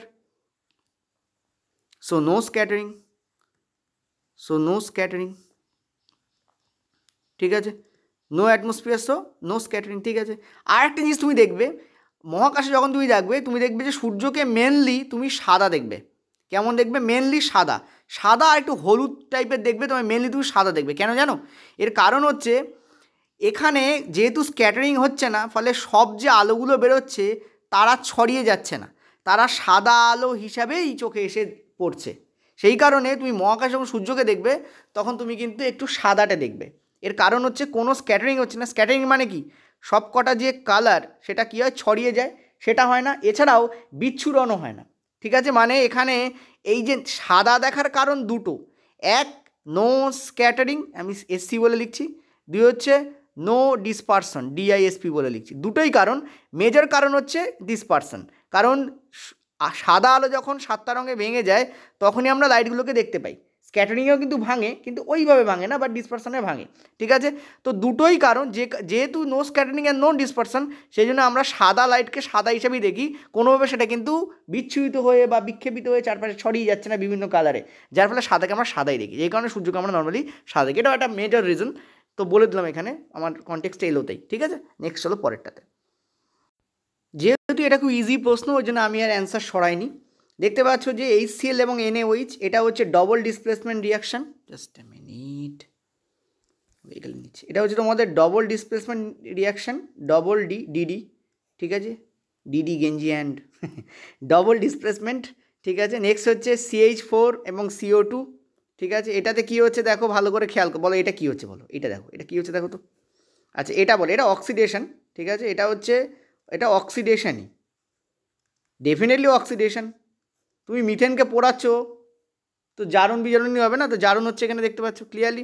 এটা রিডক্স রিয়াকশন হয়ে যায়, কারণ দেখো সি এর সঙ্গে তোমার যুক্ত হচ্ছে অক্সিজেন, এই যে CO2, ঠিক আছে, ক্লিয়ার। আর দেখো এখান থেকে কার্বন বেরিয়ে যাচ্ছে, সো এটা অক্সিডেশনের রিডাকশন। নেক্সট হচ্ছে এখানে দেখো তোমাদের H2O2, এটা হচ্ছে তোমাদের এখানে কি বলেছে, কোনটা সংযোগ বিক্রিয়া, এইটাই কম্বিনেশন রিয়াকশন, এটা সংযোগ বিক্রিয়া। আর এখানে দেখো HCl এবং Na, NaCl এবং H2, HCl এবং Na তার সঙ্গে NaCl এবং H2 হচ্ছে। তো কী কী ঘটছে দেখো, বেসিক্যালি এখানে যেটা হচ্ছে সেটা N এর সঙ্গে Cl অ্যাড হচ্ছে, ঠিক আছে, আর H2 দেখো একা পড়ে থাকছে, ঠিক আছে, বলো এটা কি। ক্লু কিন্তু আমি দিয়ে দিয়েছি যে অনলি হাইড্রোজেন পড়ে আছে, তাই তুমি বলো অনলি কোনো জিনিস পড়ে থাকে তখন তাকে আমরা কী বলি, আমরা তাকে সিঙ্গেল ডিসপ্লেসমেন্ট বলি। এটা কিন্তু একটা সিঙ্গেল ডিসপ্লেসমেন্ট, ঠিক আছে, এটা কিন্তু একটা সিঙ্গেল ডিসপ্লেসমেন্ট, অর্থাৎ শুধু প্রতিস্থাপন বিক্রিয়া, নর্মাল প্রতিস্থাপন বিক্রিয়া, ঠিক আছে, এটা কিন্তু একটা নর্মাল প্রতিস্থাপন বিক্রিয়া। ওকে, গেল। এবার তোমরা বলবে স্যার এখানে কি অক্সিডেশন হচ্ছে না? মনে রাখো যে এখানে তোমরা অনেকে অক্সিডেশন নাম্বার সম্পর্কে জানো না, অক্সিডেশন নাম্বার তোমরা যে এখানে চেক করো তোমরা পাবে অক্সিডেশন নাম্বারে কোনো চেঞ্জ নেই, অক্সিডেশন নাম্বারে কোনো চেঞ্জ নেই, এখানে কোনো চেঞ্জ নেই, কোনো চেঞ্জ যদি না হয় তাহলে তখন আমরা বলি না সেখানে অক্সিডেশন হচ্ছে। তো অক্সিজেন না হলে রিডাকশনটা পসিবল নয়, তো এটা রিডক্স রিয়াকশন নয়, জার্ম বিজন বিক্রিয়া এটা নয়, কোনো চেঞ্জ নেই, ঠিক আছে। এই বিক্রিয়ায় কী হয়, অক্সিডেশন নাম্বারে কোনো চেঞ্জ হয় না, ফলে এটা অক্সিডেশন রিডাকশন নয়, এটা কিন্তু সিঙ্গেল ডিসপ্লেসমেন্ট রিয়াকশন, ঠিক আছে। এখানে কী হয়, Na যেটা এইচের থেকে বেশি শক্তিশালী সে এইচকে বার করে দেয় আর নিজে দেখো এইচের জায়গায় বসে পড়ছে, দেখো HCl ছিল সেখানে NaCl হয়ে যাচ্ছে, আর এটা কোথায় হয়, প্রতিস্থাপন বিক্রিয়া হয়, ক্লিয়ার। আচ্ছা, এই যে অক্সিডেশন লিখেছি না, এটাকে তুমি যদি তোমাদের যদি ইয়েতে ওটাকে কী বলে জৈব রসায়নে যাও, অর্থাৎ কার্বন এবং ইটস কম্পাউন্ড যে ইয়েটা আছে চ্যাপ্টার আছে ওখানে যাও, তাহলে তোমরা এটাকে দহন বিক্রিয়া হিসেবে পাবে, ঠিক আছে। দহন কিন্তু একটা টাইপের কন্ট্রোলড অক্সিডেশন, তো মনে রাখবে এটাকে অ্যাকচুয়ালি বলা হয় কম্বাসশন, কী বলা হয়, কম্বাসশন বা দহন, ঠিক আছে। এটাকে কী বলা অ্যাকচুয়ালি কী বলা হয়, কম্বাসশন বা দহন, বাট বেসিক্যালি দহন কিন্তু একটা টাইপের কন্ট্রোলড অক্সিডেশন, ঠিক আছে। ক্লিয়ার হয়েছে আশা করি। আমাদের অ্যান্সার কোনটা হবে, এইটা হবে যেখানে দুটো জিনিস জুড়ে একটা জিনিস তৈরি হচ্ছে, সেটাকে আমরা কী বলি, সংযোগ বলি। তো সংযোগে যে দুটো জুড়তে হবে তাই না, দুই বা দুইয়ের বেশি জুড়ে একটা তৈরি হলে তখন তাকে আমরা সংযোগ বা কম্বিনেশন রিয়াকশান বলে থাকি, ঠিক আছে। চলো নেক্সট পরেরটায়। আচ্ছা, আমাদের এখানে একজন ব্যক্তি আছেন যার নাম সুমন। সুমন ইন্ট্রোডিউস করবে নাকি? কেন? তো সুমন বলছে যে স্যার অনেকক্ষণ ধরে কথাটা বলেছে, 2-3 মিনিট আগেও বলেছে একবার, তো আমি পড়াচ্ছি বলে আমি কানে আসছে, বাট আমি অ্যান্সার দিচ্ছি না।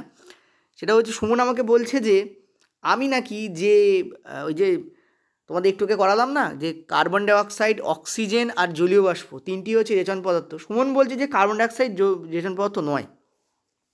এইবার দেখো প্রবলেম হচ্ছে এনসিইআরটি তোমরা পড়ো, বাট এনসিইআরটি যদি একটু গুছিয়ে না পারো, সুমন আমার ছাত্র অ্যাকচুয়ালি, ঠিক আছে, বাট ও আমাদের এখানে বহু বছর ধরে আছে, আমার সাথে আছে, ইনফ্যাক্ট প্রথম থেকে আছে আমাদের সাথে, ওর এইসব ব্যাপারে প্যাশান রয়েছে, ও এক পরে আর দুই আমাকে ভিডিও করতেও হেল্প করে। কোনো দিন যদি সামনে আসি সুমনকে ইন্ট্রোডিউস করাবো তোমাদের সাথে।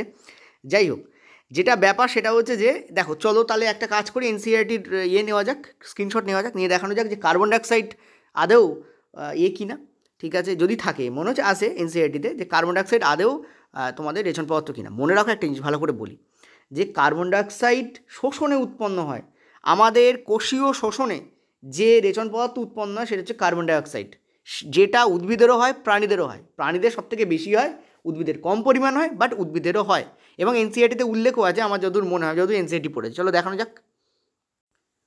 এটা হচ্ছে তোমাদের অতি পরিচিত যে বেঙ্গলি ত্রিপুরা বোর্ডের এনসিইআরটি সেটা, এবং এনসিইআরটির যে নিচের দিকে তোমরা যদি জৈব প্রক্রিয়া বা জীবের যে বিভিন্ন প্রক্রিয়া আছে সেখানে যদি প্রথমে পুষ্টি দিয়ে স্টার্ট হচ্ছে, তারপর তোমাদের আসছে হচ্ছে রেচন, মানে রেচন পদার্থ, ঠিক মানে শ্বসন ব্যাপারটা আসছে, সেই শ্বসনের মধ্যে তোমরা এটা পেয়ে যাবে, এক্সক্রিয়েশনে পাবে না, শ্বসনে পাবে।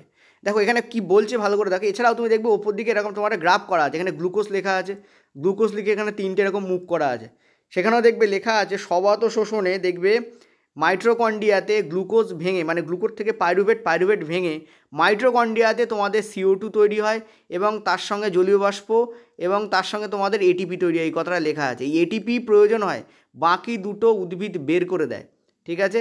এই ATP প্রয়োজন হয়, CO2 আর জল বেরিয়ে যায়, জলীয় বাষ্প বেরিয়ে যায়, ঠিক আছে। তো শ্বসন প্রক্রিয়ায় অ্যাকচুয়ালি কোন শ্বসন, স্বভাবত শ্বসন প্রক্রিয়ায় যে রেচন পদার্থ তৈরি হয় সেটা হচ্ছে CO2, উদ্ভিদেরও হয় প্রাণীদেরও হয়, এখানে লেখা আছে দেখো এক্স্যাক্টলি কোথায় গেলে, এই যে দিনের বেলায় শ্বসনকালে CO2 সালোক সংশ্লেষ প্রক্রিয়া ব্যবহৃত হয়, তাই দিনের বেলায় উদ্ভিদ কোথায় গেল, এই যে এখানে লেখা আছে, এই যে ব্যাপনের অভিমুখ পরিবেশীয় অবস্থা, অর্থাৎ ব্যাপন ভালো হবে এরকম পরিবেশীয় অবস্থা এবং উদ্ভিদের প্রয়োজনের উপর নির্ভর করে। রাত্রিবেলা যখন সালোক সংশ্লেষ ঘটে না তখন মুখ্য বিনিময় ক্রিয়াটি চলতে থাকে, সেটি হলো CO2 নির্মাণ। দিনের বেলায় শ্বসনকালে CO2 সালোক সংশ্লেষ প্রক্রিয়া ব্যবহৃত হয়, তাই দিনের বেলায় উদ্ভিদের দেহে কোনো CO2 মুক্ত হয় না। এর পরিবর্তে এই সময় কি হয়, অক্সিজেন মুক্ত হয়। ঠিক আছে, তো মনে রাখবে যে উদ্ভিদের ক্ষেত্রে রাত্রিবেলা CO2 নির্গত হয়, এই যে বলেছে রাত্রিবেলা যখন সালোক সংশ্লেষ ঘটে না তখন মুখ্য যে বিনিময়টা চলে সেটা হচ্ছে CO2 নির্গমন, অর্থাৎ স্টোমাটা খুলে যায় এবং CO2 বাইরে বেরিয়ে আসে এবং সেটা রেচন পদার্থ আকারেই বেরিয়ে আসে। মনে রাখবে দেহের বাইরে যা বেরোচ্ছে সেটা দেহের প্রয়োজন নেই বলেই বেরোচ্ছে। ঠিক আছে, আবার এই CO2কেও রাত্রিবেলা বের করে দেয়, আর দিনের বেলা কী করে, ও শ্বসন, দিনের বেলায় কী করে, শ্বসন নয়, দিনের বেলা অ্যাকচুয়ালি তোমাদের হ্যাঁ মানে দেখো অ্যাকচুয়ালি কী হয় বলে দিই, গাছ রাত্রিবেলাও ইম্পর্টেন্ট, গাছ রাত্রিবেলাও তোমাদের কি করে ভালো করে বুঝবে, গাছ রাত্রিবেলাও শ্বসন করে, ঠিক আছে, এবং দিনের বেলাও গাছ শ্বসন করে। দিনের বেলা যখন শ্বসন করে তখন দিনের বেলা কিন্তু শ্বসনের সাথে সালোক সংশ্লেষে চলে, সালোক চলে। ঠিক আছে, তো এখানে শ্বসনে যে CO2 উৎপন্ন হচ্ছে সেটা সালোক সংশ্লেষে উদ্ভিদের লেগে যাচ্ছে, কিন্তু রাত্রিবেলা তো সালোক সংশ্লেষ করছে না, তখন যেটা CO2 উৎপন্ন করছে ওটা রেচন পদার্থ হিসাবে কী হচ্ছে, বাইরে বেরিয়ে আসছে স্টোমাটা দিয়ে। তো রাত্রিবেলা কিন্তু CO2 রেচন পদার্থ আকারেই বাইরে বেরিয়ে আসে উদ্ভিদের দেহ থেকে। আর প্রাণীদের ক্ষেত্রে আমরা জানি আমরা তো CO2 বারই করি রেচন পদার্থ হিসাবে। ঠিক আছে, আমরা গ্যাস কী বার করি, CO2 বার করি, অক্সিজেন নিয়ে, সবাই জানি আমরা। তো মনে রাখবে উদ্ভিদ এবং প্রাণী উভয়ই কিন্তু CO2 পরিত্যাগ করতে পারে এবং স্বভাবত শোষণ প্রক্রিয়ায় এটা উৎপন্ন হয়। দিনের বেলা হলে সেটা ব্যবহার হয়ে যায়, আর রাত্রিবেলা হলে কিন্তু সেটা বেরিয়ে আসে। এটা ইম্পর্ট্যান্ট একটা ফ্যাক্টর। ঠিক আছে, এটা মাথা রাখবে। এটা অনেকের ছিল না, আমারও ভুল হয়েছে, আমি প্রথমে দেখাইনি তোমাদের NCERT খুলে। আর NCERT করার দরকার নেই, কারণ আমি তোমাদের বলেও দিচ্ছি যে শ্বসন প্রক্রিয়া CO2 উৎপন্ন হয়, একটু আগেই এক্সপ্লেন করার সময় বলেছি, সেইগুলোকে একটু মাথা রাখতে হয়। নেক্সট হলো পরেরটাতে, পরের প্রশ্ন, নোবেল গ্যাসগুলি কেন নিউল্যান্ডের অস্টক সূত্রে ছিল না? ঠিক আছে, অস্টক মানে অক্টেভ থিওরি, তো নিউল্যান্ডসের যে অক্টেভ থিওরি ছিল তাতে এটা ছিল না কেন? দেখো এর কারণ হচ্ছে নোবেল গ্যাসগুলো তখন আবিষ্কৃতই হয়নি। যেহেতু নোবেল গ্যাস তখন আবিষ্কৃতই হয়নি, ফলে নোবেল গ্যাস সম্পর্কে নিউল্যান্ড কিছু জানতেনই না, সেই জন্য কিন্তু ওনার অষ্টক সূত্রে কিন্তু নোবেল গ্যাসগুলোর উপস্থিতি আমরা দেখতে পাই না। ঠিক আছে, তো correct answer will be this, যে এই মৌলগুলোর কথা তখন জানা ছিল না। এটা নিয়ে আমি ডিটেল কিছু বলছি না, যেহেতু পর্যায় সারণী বাদ গেছে। তোমরা যদি আমাকে বলো যে পর্যায় সারণী করাতে, আমি করিয়ে দেবো, তবে পেডে আমি ডেফিনেটলি করাবো, তবে অতটা করাবো না, ওভারঅল যে থিওরি সেটা দিয়ে রাখবো, আর তার সঙ্গে MCQ করিয়ে দেবো, সেই MCQগুলো করে রাখলে তোমাদের ওকে হয়ে যাবে। ঠিক আছে, নেক্সট চলো পরেরটাতে। যেভাবে দেখছো তোমাদের প্রিভিয়াস ইয়ার কোশ্চেন্সকে ডিপ ডাউনে আলোচনা করা হচ্ছে, প্রত্যেকটা জিনিস ভেঙে ভেঙে গুঁড়ো করে আলোচনা করা হচ্ছে, ওরকম গুঁড়ো করে NCERTর প্রত্যেকটা ওয়ার্ডকে গুঁড়ো করা হবে, থেতো করা হবে, করে তার থেকে নির্যাস বের করে তোমাদের খাওয়ানো হবে। এই ব্যাচে সেটা করা হবে, ফিজিক্স কেমিস্ট্রি বায়োলজি ব্যাচে সেটা করা হবে, NCERT বেস টোটালি। ঠিক আছে, 31 মার্চ 2022 অবধি এটা চলবে। 1 নম্বর গেল। দেখো একটা কথা বলি, NCERTর যে বায়োলজি আছে, NCERT যে ত্রিপুরা বায়ো বলে লিখে দিলাম, ত্রিপুরার যে বায়োলজি আছে সেটা পড়লে বায়োলজি হয়ে যাবে। ঠিক আছে, আমি জানি না মানে আগের বার পর্যন্ত হয়েছিল, এটা আমি বলতে চাইছি, আমি ভয় দেখাচ্ছি না। ঠিক আছে, কোনো কারণ নেই ভয় দেখানোর। ঠিক আছে, আগের বার অবধি হয়েছিল, আগের বারে দেখা গেছে লাইন বাই লাইন কোশ্চেন্স এসছে বায়োলজি থেকে, বাট এবারে কী হবে সেটা অন্য কথা। বাট আমি তোমাদের ওইটা প্লাস ওর যে এক্সটেন্ডেড থিওরি হয় টোটালটাই করিয়ে রাখছি, কারণ আমি কিছু বাদ দিতে চাই না। এক তো গেল 5 বছর পরে এক্সাম হয়, 2019-এ লাস্ট হয়েছে, 2025, 5 বছর কি বলছি, 6 বছর এখনও পরীক্ষা হয়নি, কোর্ট কেস ঝুলছে। তার উপরে যদি কোর্ট কেস হওয়া মানে সমাধান হওয়ার পর যদি পরীক্ষা হয়, আর তাতে যদি দেখা যায় যে NCERT এক্সটেন্ডেড ফরম্যাটে, যেমন ফিজিক্স আর কেমিস্ট্রিতে আমরা কী দেখেছি যে NCERT এক্সটেন্ডেড ফরম্যাট করে কোশ্চেন এসেছে, ফিজিক্সে তো বেশি এসছে, কেমিস্ট্রি আর বায়োলজিকে ছেড়ে দাও, যদি ফিজিক্সের কথা বলো তাহলে ফিজিক্সে কিন্তু NCERT এক্সটেনশনের প্রশ্ন এসছে।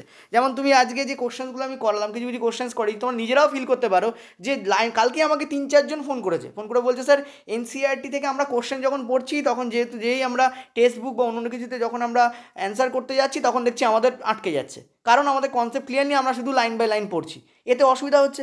তো ওই লাইনগুলোকে গুঁড়ো করতে শিখতে হবে, লাইনেই তথ্য আছে, লাইনগুলোকে গুঁড়ো করতে হবে।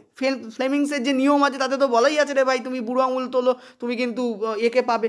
কিন্তু বুড়ো আঙুল তুললেই শুধু কি পাবে, তার যে ফ্যাক্ট সেটা তোমাদের আলোচনা করলাম আজকে, বোঝা গেল? শুধু বুড়ো আঙুল দেখালেই কাজ হয় না। ফলে কি ওই গুঁড়ো করে ব্যাপারটা সেটা তোমাদের কিন্তু এই কোর্সে করানো হচ্ছে। ভ্যালিডিটি 31 মার্চ অবধি রাখা হয়েছে এই কারণে, কারণ সব পরীক্ষা এক্সপেক্ট করা হচ্ছে যে হয়ে যাবে। যদি না হয় আমরা চেষ্টা করবো ভ্যালিডিটি বাড়িয়ে দেওয়ার, ঠিক আছে? বাট আমার মনে হয় এর মধ্যে যত আমাদের এই বছর 2025-এর যা যা এক্সাম সব এর মধ্যে হয়ে যাবে, সেই জন্য এইভাবে ভ্যালিডিটি ফিক্সড, এটা ফিক্সড ভ্যালিডিটি রাখা হয়েছে। ডিটেলস এবং ডিপ ব্যাখ্যা বলেই দিয়েছি, ভিডিও অ্যান্ড পিডিএফ অ্যাপ ভার্সনে অ্যাভেলেবেল থাকবে। নেক্সট হচ্ছে railway, ALP, technician group D, তিনটেকে টার্গেট করে এই ক্লাসটা করানো হচ্ছে। টেকনিশিয়ানের জন্য আমরা এক্সপেক্টেড কোশ্চেন্স করাতে আরম্ভ করবো, চিন্তা নেই। তার মধ্যে প্রিভিয়াস ইয়ারও থাকবে, তার মধ্যে এক্সট্রা কোশ্চেনও থাকবে। অনেকে কিছু আছে যাদের মাথা একটু খারাপ আছে, তারা খালি বলে স্যার শুধু পিআইকিউ করাও, একদম রং জিনিস। শুধু পিআইকিউ করলে হবে না রে বাবা। রেল কি আগের বছরের বই খুলবে আর কোশ্চেন তুলবে আর ছাপবে তোমার জন্য? না, রেল ডেফিনেটলি পিআইকিউ দেবে, কিন্তু পিআইকিউ ছাড়াও হাজার হাজার না লাখ লাখ প্রশ্ন আছে এখনও এনসিইআরটিতেই, সেগুলোও তো তোমাকে করতে হবে রে বাবা, ঠিক আছে? তো সেই টাইপের কোশ্চেন আমরা কিন্তু এই কোর্সে করাবো এবং তোমাদের জন্য ফ্রিতেও আমাদের রাখার ইচ্ছা আছে, ঠিক আছে? এবং রাখবো আমরা, চিন্তা করার কোনো কারণে। স্পেশাল অফার কী চলছে এখন এই মুহূর্তে, তোমরা 100 টাকা ছাড় পাবে, আর যদি স্পেশাল ছাড় পেতে হয় তাহলে যেতে পারো তোমাদের মানে শোনো, টাইম ইজ ইম্পর্টেন্ট, 100 টাকাটা ইম্পর্টেন্ট নয়, ইম্পর্টেন্ট হচ্ছে টাইম। টাইম ইজ মানি, এটা বলা হয় বিজনেসে। তো মনে রাখবে টাইম ইজ ভেরি ইম্পর্টেন্ট, ঠিক আছে? এবং মানুষের জীবনেও এটা সত্য। কারোর যদি হার্ট অ্যাটাক হয়েছে বা যদি ব্রেন স্ট্রোক হয়েছে, তাকে 20 মিনিট দেরি করানো মানে তার প্রাণ দেহ থেকে বেরিয়ে যেতে পারে। তো টাইম ইজ সব থেকে ইম্পর্টেন্ট, তখন লাখ টাকা দিয়েও বাঁচানো যায় না তাকে, ঠিক আছে? সো যেটা ব্যাপার সেটা হচ্ছে আমাদের মাত্র যে কোর্স প্রাইস আছে সেটা তোমার যে 1 মাসের যে রিচার্জ, সেই 1 মাসের রিচার্জের দামে প্রাইস এখন আছে। 1 মাসের মাত্র রিচার্জের দামে প্রাইস আছে। 100 টাকা ছাড় দেওয়ার পর যে প্রাইস এসে দাঁড়াবে সেটা হচ্ছে 1 মাসের তোমার রিচার্জ, তোমার মোবাইলের 1 মাসের রিচার্জের দাম, সেইটুকুই প্রাইস আমরা নিচ্ছি, ঠিক আছে? এবং ভ্যালিডিটি এই অবধি থাকবে। 100 টাকা তোমরা ছাড় পেয়ে যাবে, এটা ছাড় 100 টাকা, আসল প্রাইস তোমরা 100 টাকার ছাড় দিলে তবে পাবে। নেক্সট হচ্ছে 81 যে কুপন কোড আছে সেটাকে ইউজ করো, কুপন কোড 81 ইউজ করলে তোমরা কিন্তু ছাড় পাবে। আর যদি স্পেশাল ছাড় তোমাদের পেতে হয়, যেটা 200 টাকা আমাদের স্পেশাল ছাড় মাঝখানে দেওয়া হয়েছিল, বা 250 টাকা দেওয়া হয়েছিল ইনফ্যাক্ট, সেই 200 টাকা ছাড় পেতে গেলে তোমাদের এখন নেই এই ছাড়টা, তোমাদের যেতে গেলে তোমাদের কিন্তু যেতে হবে হচ্ছে মহালয়ার দিন। মহালয়ার দিন আমরা এই 200 টাকা ছাড় দেবো, নিও তখন। সেপ্টেম্বর অনেক পেরিয়ে যাবে, ঠিক আছে? তো আমি বারবার বলবো অত দেরি করে প্লিজ নিও না, তাড়াতাড়ি নিলেই ভালো হয়। সেই সময় আমরা নেব, আর বেসিক্যালি সেই সময় আমাদের মক টেস্ট চলবে, ঠিক আছে? পেড কোর্সে যে মক টেস্ট সেগুলো চলবে, এখনও শুরু হয়নি, শুরু হবে। তো এই হচ্ছে তোমাদের টোটাল ডিটেলস, চালিয়ে নিতে পারো। চলো নেক্সট আমরা পরেরটা যাবো। আর যে ফোন নাম্বার সেটা হচ্ছে 8670838797। সবাই কল করে, চাইলে কল অথবা হোয়াটসঅ্যাপ করে নিতে পারো। আমি বলবো হোয়াটসঅ্যাপ করলে ভালো হয়, কল ধরার জন্য সময় এখন হচ্ছে না, কারণ প্রচুর ক্লাস তোমাদের দিতে হচ্ছে, ঠিক আছে? চলো নেক্সট পরেরটাতে। দেখো এটা একদম ডাইরেক্ট কোশ্চেন জিজ্ঞেস করেছে, সো আমি এখানে অপশান তুলিনি, এটা বলে দিচ্ছি। মনে রাখবে, জাস্ট এ মিনিট, মনে রাখবে যে হিট ইকুয়াল টু কি, হিট মানে তাপ, heat equal to what, heat equal to I square into R into T, এই হচ্ছে হিটের ফর্মুলা হয়। তার মানে হিট কিন্তু আই স্কোয়ারের সাথে সমানুপাতিক, এছাড়াও হিট কিন্তু রোদের সাথে সমানুপাতিক, মানে রোদ যত বাড়বে তত হিট বাড়বে, আর এছাড়াও হিট কিন্তু টি এর সাথেও কিন্তু সমানুপাতিক। তো এটা মনে রাখবে, তিনটের সাথেই সমানুপাতিক হয়, আই স্কোয়ার আর টি। কোথা থেকে আসে এই ফর্মুলাটা? দেখো আমরা জানি যে আমরা যদি কুলমকে দেখি, ঠিক আছে, কুলম ইকুয়াল টু কি, কুলম ইকুয়াল টু হচ্ছে আমাদের আইটি, ঠিক আছে? এটা আমি তোমাদের একবার করিয়েছিলাম, এই ফর্মুলা কোথা থেকে আসে, coulomb equal to what, coulomb equal to IT, ঠিক আছে? আবার volt equal to what, volt equal to IR, volt equal to what, volt equal to আমাদের আইআর। আবার আমরা ডব্লু, ঠিক আছে, ওয়ার্ক, ডব্লু ইকুয়াল টু কী জানি, Q into V, W equal to কী জানি আমরা, কিউ ইন্টু ভি। এবার এই কিউয়ের জায়গায় তুমি আইটি বসাও, ঠিক আছে, আর ভি এর জায়গায় তুমি বসাও আইআর। তো এখানে তুমি কী পাচ্ছ, বেসিক্যালি তুমি পাচ্ছ আই স্কোয়ার আর, আর তুমি পাচ্ছ টি। এটাই দেখো এখানে আমি লিখেছি। এবার তুমি বলো স্যার ডব্লু ইকুয়াল টু কেন লিখলেন? কারণ হিট একটা টাইপের এনার্জি, আর ওয়ার্ক আর এনার্জি এর ইউনিট সমান হয়, তার মানে ওয়ার্ক আর এনার্জি বেসিক্যালি সমানই হয়, ঠিক আছে? এনার্জিকে ওয়ার্ক, ওয়ার্ককে এনার্জিতে কনভার্ট করা যায়। তো এখানে আমাদের heat equal to work or energy, সেটাই ইকুয়াল টু আমাদের আই স্কোয়ার আর টি এখানে হয়, ঠিক আছে? চলো নেক্সট পরেরটাতে। পরের প্রশ্ন দেখো, প্রশ্নটা কিন্তু খুবই ইজি, কিন্তু প্রশ্নটাকে এমন করে পেঁচিয়ে দেওয়া হয়েছে যার ফলে দেখতে তোমার টাফ লাগতে পারে। বলেছে নিচের ছবিটিতে মানুষের পৌষ্টিক নালীর একটা অংশকে দেখানো হয়েছে। তো বলেছে এই অংশে কোন প্রক্রিয়াটি কীভাবে সম্পন্ন হয়? বলেছে পেশিযুক্ত প্রাচীরের ক্রমসংকোচন প্রসারণের কারণে পেরিস্টলসিস হয়। আর সেই পেরিস্টলসিসের কারণে খাদ্য, দেখো খাদ্য এখানে আছে, তারপর এখানে আছে, তারপর দেখো পাকস্থলিতে যাচ্ছে। তো খাদ্য আমাদের গলা দিয়ে নামার পরে সেটা কীভাবে পাকস্থলীতে এসে পৌঁছায় তার উপর বেস করে একটা ছোট্ট প্রশ্ন দিয়েছে। প্রশ্নটা জেনারেল নলেজের প্রশ্ন, সায়েন্সের প্রশ্ন নয়ই, জাস্ট একটা ফিগার দিয়ে প্রশ্নটাকে একটা উচ্চ মাত্রা দেওয়া হয়েছে, ব্যাস আর কিছু না। তো আমরা ছোটোবেলা থেকে পড়ে আসছি যে আমাদের যে ক্রমসংকোচন এবং প্রসারণ হয়, ঠিক আছে, এক্সপ্যানশন অ্যান্ড কন্ট্রাকশন হয়, এটাকে বলা হয় এক্সপ্যানশন, ঠিক আছে, এক্সপ্যানশন অ্যান্ড কন্ট্রাকশন ঠিক আছে, এক্সপ্যানশন অ্যান্ড কন্ট্রাকশন হয় এবং তার ফলে কি হয় যে আমাদের ওয়েসোফেগাস আছে বা গ্রাসনালী আছে, বা যাকে আমরা খাদ্যনালীও বলি, একে গ্রাসনালী বা খাদ্যনালীও বলা হয়, সেখান দিয়ে আস্তে আস্তে খাদ্য নাবতে থাকে এবং নেমে কি হয়, পাকস্থলীতে এসে ঢোকে। তো correct answer will be this. আর এই চলনকে আমরা পেরিস্টলসিস বলি, ঠিক আছে। আমাদের এখনও জীবনের প্রক্রিয়া করানো হয়নি, নেক্সট উইকে তোমাদের দুটো জিনিস ধরা হবে, এক হচ্ছে জীবনের প্রক্রিয়া ধরা হবে, ঠিক আছে, মানে নেক্সট উইক মানে এই বুধবার অ্যাকচুয়ালি এইটা ধরা হবে, আর তোমাদের ধরা হবে হচ্ছে ম্যাগনেট, ঠিক আছে, এই দুটো জিনিস তোমাদের পেডে ধরা হবে। চলো নেক্সট পরেরটা উত্তর দাও, ভেরি ইজি কোশ্চেন্স, আমি অপশানগুলোকে তুলে দিয়েছি। বলছে লিটমাস দ্রবণ সম্পর্কে কোনটা সত্যি? এর থেকে সোজা প্রশ্ন হয়? লিটমাসের অ্যাকচুয়াল কালার কী বলো তো, বেগুনি, কমলা নাকি অন্য কিছু? লিটমাসকে কোথা থেকে পাওয়া যায় তার উপর বেস করে এখানে কোশ্চেন্স দেওয়া হয়েছে, ঠিক আছে। অ্যান্সার দেখে নাও। অ্যান্সার তোমাদের হবে 2 নম্বর। অ্যাকচুয়ালি লিটমাস কিন্তু পার্পেল কালারের দেখতে হয়, ঠিক আছে, বেগুনি বা পার্পেল কালারের দেখতে হয়, এক। আর 2 হচ্ছে এটা কিন্তু লাইকেন থেকে নিশ্চিত করা হয়, ঠিক আছে, লাইকেন থেকে কিন্তু নিশ্চিত করা হয় লিটমাসকে, এটা মনে রাখবে। লাইকেন কি তোমরা জানো যে লাইকেন, আচ্ছা আরেকটা জিনিস, এর যে অ্যাসিডে এর যে কালার, অ্যাসিডে এটা কি হয়, অ্যাসিডে এটা লাল হয়ে যায়, মানে লাল, নীল লিটমাস দিলে লাল হয়, আর ক্ষারে কী হয়, এটা নীল হয়, ক্ষারে কী হয়, এটা নীল হয়, ঠিক আছে। চলো নেক্সট পরেরটাতে, নিম্নলিখিত কোন ধাতুর সক্রিয়তা সবচেয়ে কম? ঠিক আছে, নিম্নলিখিত কোন ধাতুর সক্রিয়তা সবচেয়ে কম? দেখো তোমাদের যে এনসিইআরটিতে যেটা উল্লেখ আছে সেটা হচ্ছে তোমাদের ধাতুর সক্রিয়তা শ্রেণী, এটা নিয়ে আমি ফ্রিতে অলরেডি ক্লাস দিয়েছি, তোমরা সার্চ করো যে রিঅ্যাক্টিভিটি অফ মেটাল এবং ডব্লিউবি এক্সাম পোর্টাল তার পাশে লিখে দাও, দিয়ে তোমরা ইউটিউবে সার্চ করো, একটা ডিটেলস ভিডিও পেয়ে যাবে, একটাই ভিডিও আছে এবং তাতে বড় করে বোঝানো আছে ধাতুর সক্রিয়তা। কারণ লাস্ট ইয়ারে 60 থেকে 70টা প্রশ্ন অনলি এই ধাতু সক্রিয়তার ওপর এসছে, ঠিক আছে। সো মানে ওভারঅল যত শিফট আছে সব শিফট মিলিয়ে সেটা ইম্পর্ট্যান্ট একটা চ্যাপ্টার, এটা মেটাল নন মেটালে তোমরা পেয়ে যাবে এবং সেখানে এনসিইআরটিতেও গিভেন আছে। অ্যান্সার দেখে নাও। আমরা জানি যে হাইড্রোজেনের নিচে যে ধাতুগুলো থাকে তার মধ্যে কপার একটা, নেক্সট হচ্ছে তোমাদের এজি, তারপর হচ্ছে তোমাদের অরাম, আর লাস্ট হচ্ছে তোমাদের প্লাটিনাম, ঠিক আছে। এই ধাতুগুলো সক্রিয়তা কিন্তু মারাত্মক কম, কারণ এরা হাইড্রোজেনেরও নিচে অবস্থান করে, ঠিক আছে। ক্লিয়ার হয়েছে? তো correct answer will B here সোনা, ঠিক আছে। এখানে কোন সব থেকে কম বলেছে, তাই দেখো এজি মানে হচ্ছে রূপো, সোডিয়াম তো অন্যতম, প্রথমে কে তারপর সোডিয়াম থাকে, তারপর আরও অনেক ধাতু থাকে, তারপর থাকে তো পটাশিয়ামের সব থেকে বেশি, তারপর থাকে তোমাদের সোডিয়াম, ঠিক আছে। তো সোডিয়াম অন্যতম রিঅ্যাক্টিভ ধাতু, সবথেকে কম বলেছে কোনটা, তো অ্যান্সার তোমাদের হবে কিন্তু সোনা। রূপো আর সোনার মধ্যে গুলিয়ে যায়, তো সোনার কিন্তু সব থেকে কম, ঠিক আছে। ক্লিয়ার হয়েছে? চলো নেক্সট পরেরটা, সোনা কোনটা, এই যে অরাম মানে হচ্ছে সোনা, এটা হচ্ছে ল্যাটিন নেম অরাম। চলো পরেরটাতে বলছে ফুললেরিনে কয়টি কার্বন পরমাণু ফুটবলের মতো কাঠামোর আকারে সাজানো থাকে? ফুললেরিনের যে সংকেত সেটা আমি তোমাদের করে রাখতে বলেছিলাম, জৈব রসায়নের যে পার্ট আমি ফ্রিতে করেছি, সার্চ করো তোমরা কার্বন অ্যান্ড ইটস কম্পাউন্ড বা জৈব রসায়ন ডব্লিউবি এক্সাম পোর্টাল বলে, তোমরা পেয়ে যাবে। সেখানে আমি তোমাদের এই কিছুদিন আগেই, 1 মাস আগেই হয়তো ক্লাস করানো আছে, সেখানে আমি তোমাদের এটা নিয়ে ডিটেলস আলোচনা করেছি, ফ্রিতেই আলোচনা করেছি, পেডেও আছে ফ্রিতেও আছে। তো ফুললেরিন কয়টি কার্বন পরমাণু ফুটবলের মতো সাজানো থাকে? আমরা জানি ফুললেরিনের যে সংকেত সেটা হচ্ছে C60, ঠিক আছে, কার্বন 60 বলা হয় একে। তো 60খানা এখানে তোমাদের পরমাণু থাকে, যেটা ফুটবলের মতো কাঠামোতে সাজানো থাকে। তো বলছে এইটা হচ্ছে তোমাদের ফুললেরিন, দেখো এই যে তোমাদের ছবি রেখেছি, জাস্ট মিনিট, তোমাদের ছবি রেখেছি, এই যে এটা হচ্ছে তোমাদের ফুললেরিন, ঠিক আছে। এখানে 60টা কার্বন পরমাণু থাকে, 20টা ষড়ভুজ থাকে, এখানে হেক্সাগন থাকে, ঠিক আছে, আর 12টা কী থাকে, পেন্টাগন থাকে,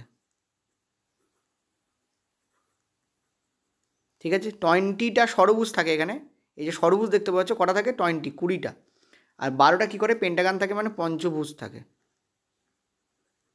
ঠিক আছে। 12টা তোমাদের কী থাকে, পঞ্চভুজ থাকে।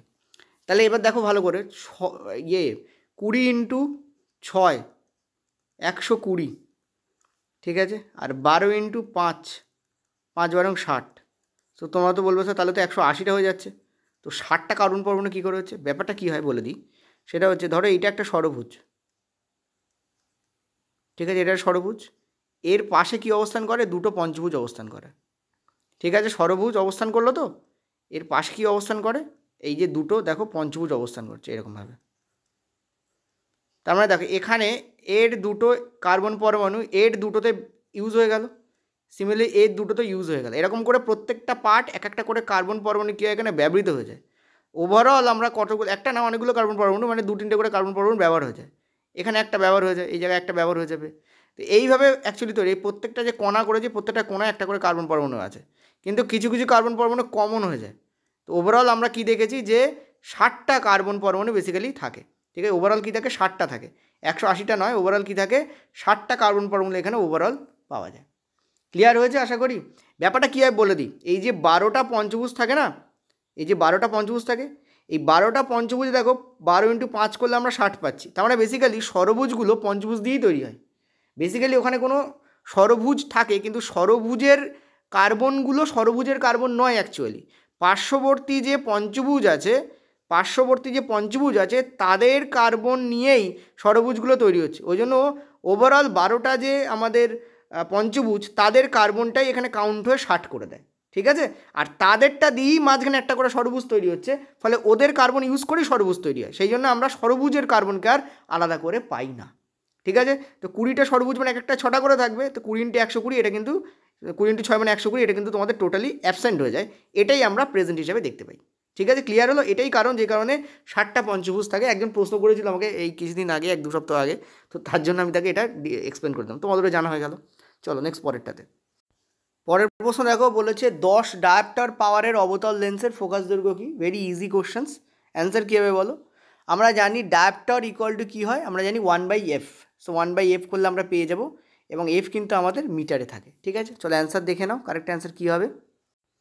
ইয়েস, কারেক্ট অ্যান্সার তোমাদের বলছে 0.1, কিন্তু নেগেটিভ কেন, কারণ অবতল লেন্স বলেছে, আর অবতল লেন্সের ফোকাস আমি তোমাদের বলেছি আমাদের কিসে থাকে, নেগেটিভে থাকে। ঠিক আছে, তো আমরা এখানে কী নেবো, dioptre equal to what, 1/f, and 1 এখানে, এফ এখানে কী থাকবে, নেগেটিভে থাকবে, সেটাই আমাদের 10, সেটা ইকুয়াল টু 1/f।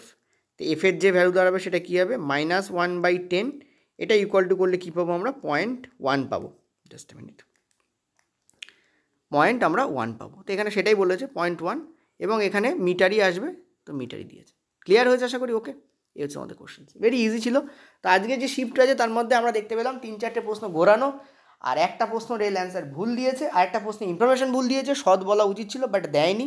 ঠিক আছে, যাই হোক, ওটাকে আমরা এক্সপেরিমেন্ট করে বার করে নিতে পারবো, বাট ওরকম ধরনের প্রশ্ন কিন্তু রেল দেয়, খিচুড়ি প্রশ্ন, তোমরা ইউজ করো। চেষ্টা করছি আজকে, অনেক দিন ধরে অনেকে আমাকে এই কোশ্চেনটা করছো, ইনফ্যাক্ট এটা আমাদের কালকেই আমরা দেবো ভেবেছিলাম, বাট দিতে পারিনি, আমার একটু শরীর খারাপ হয়ে গেছিলো, ফলে আমি কালকে ক্লাস করাতে পারিনি। কালকে পেড ক্লাসও ইনফ্যাক্ট হয়নি, ফ্রি তো নয়, পেডও হয়নি, তো প্রচণ্ড গলায় ব্যথা হচ্ছিলো, সেই জন্য আমি দিতে পারিনি ক্লাস তোমাদের। ঠিক আছে, ভেবেছিলাম দেবো, বাট আমাদের গ্রুপে সবাই বারণ করাতে আমিও আর এনকারেজড হইনি দেওয়ার জন্য।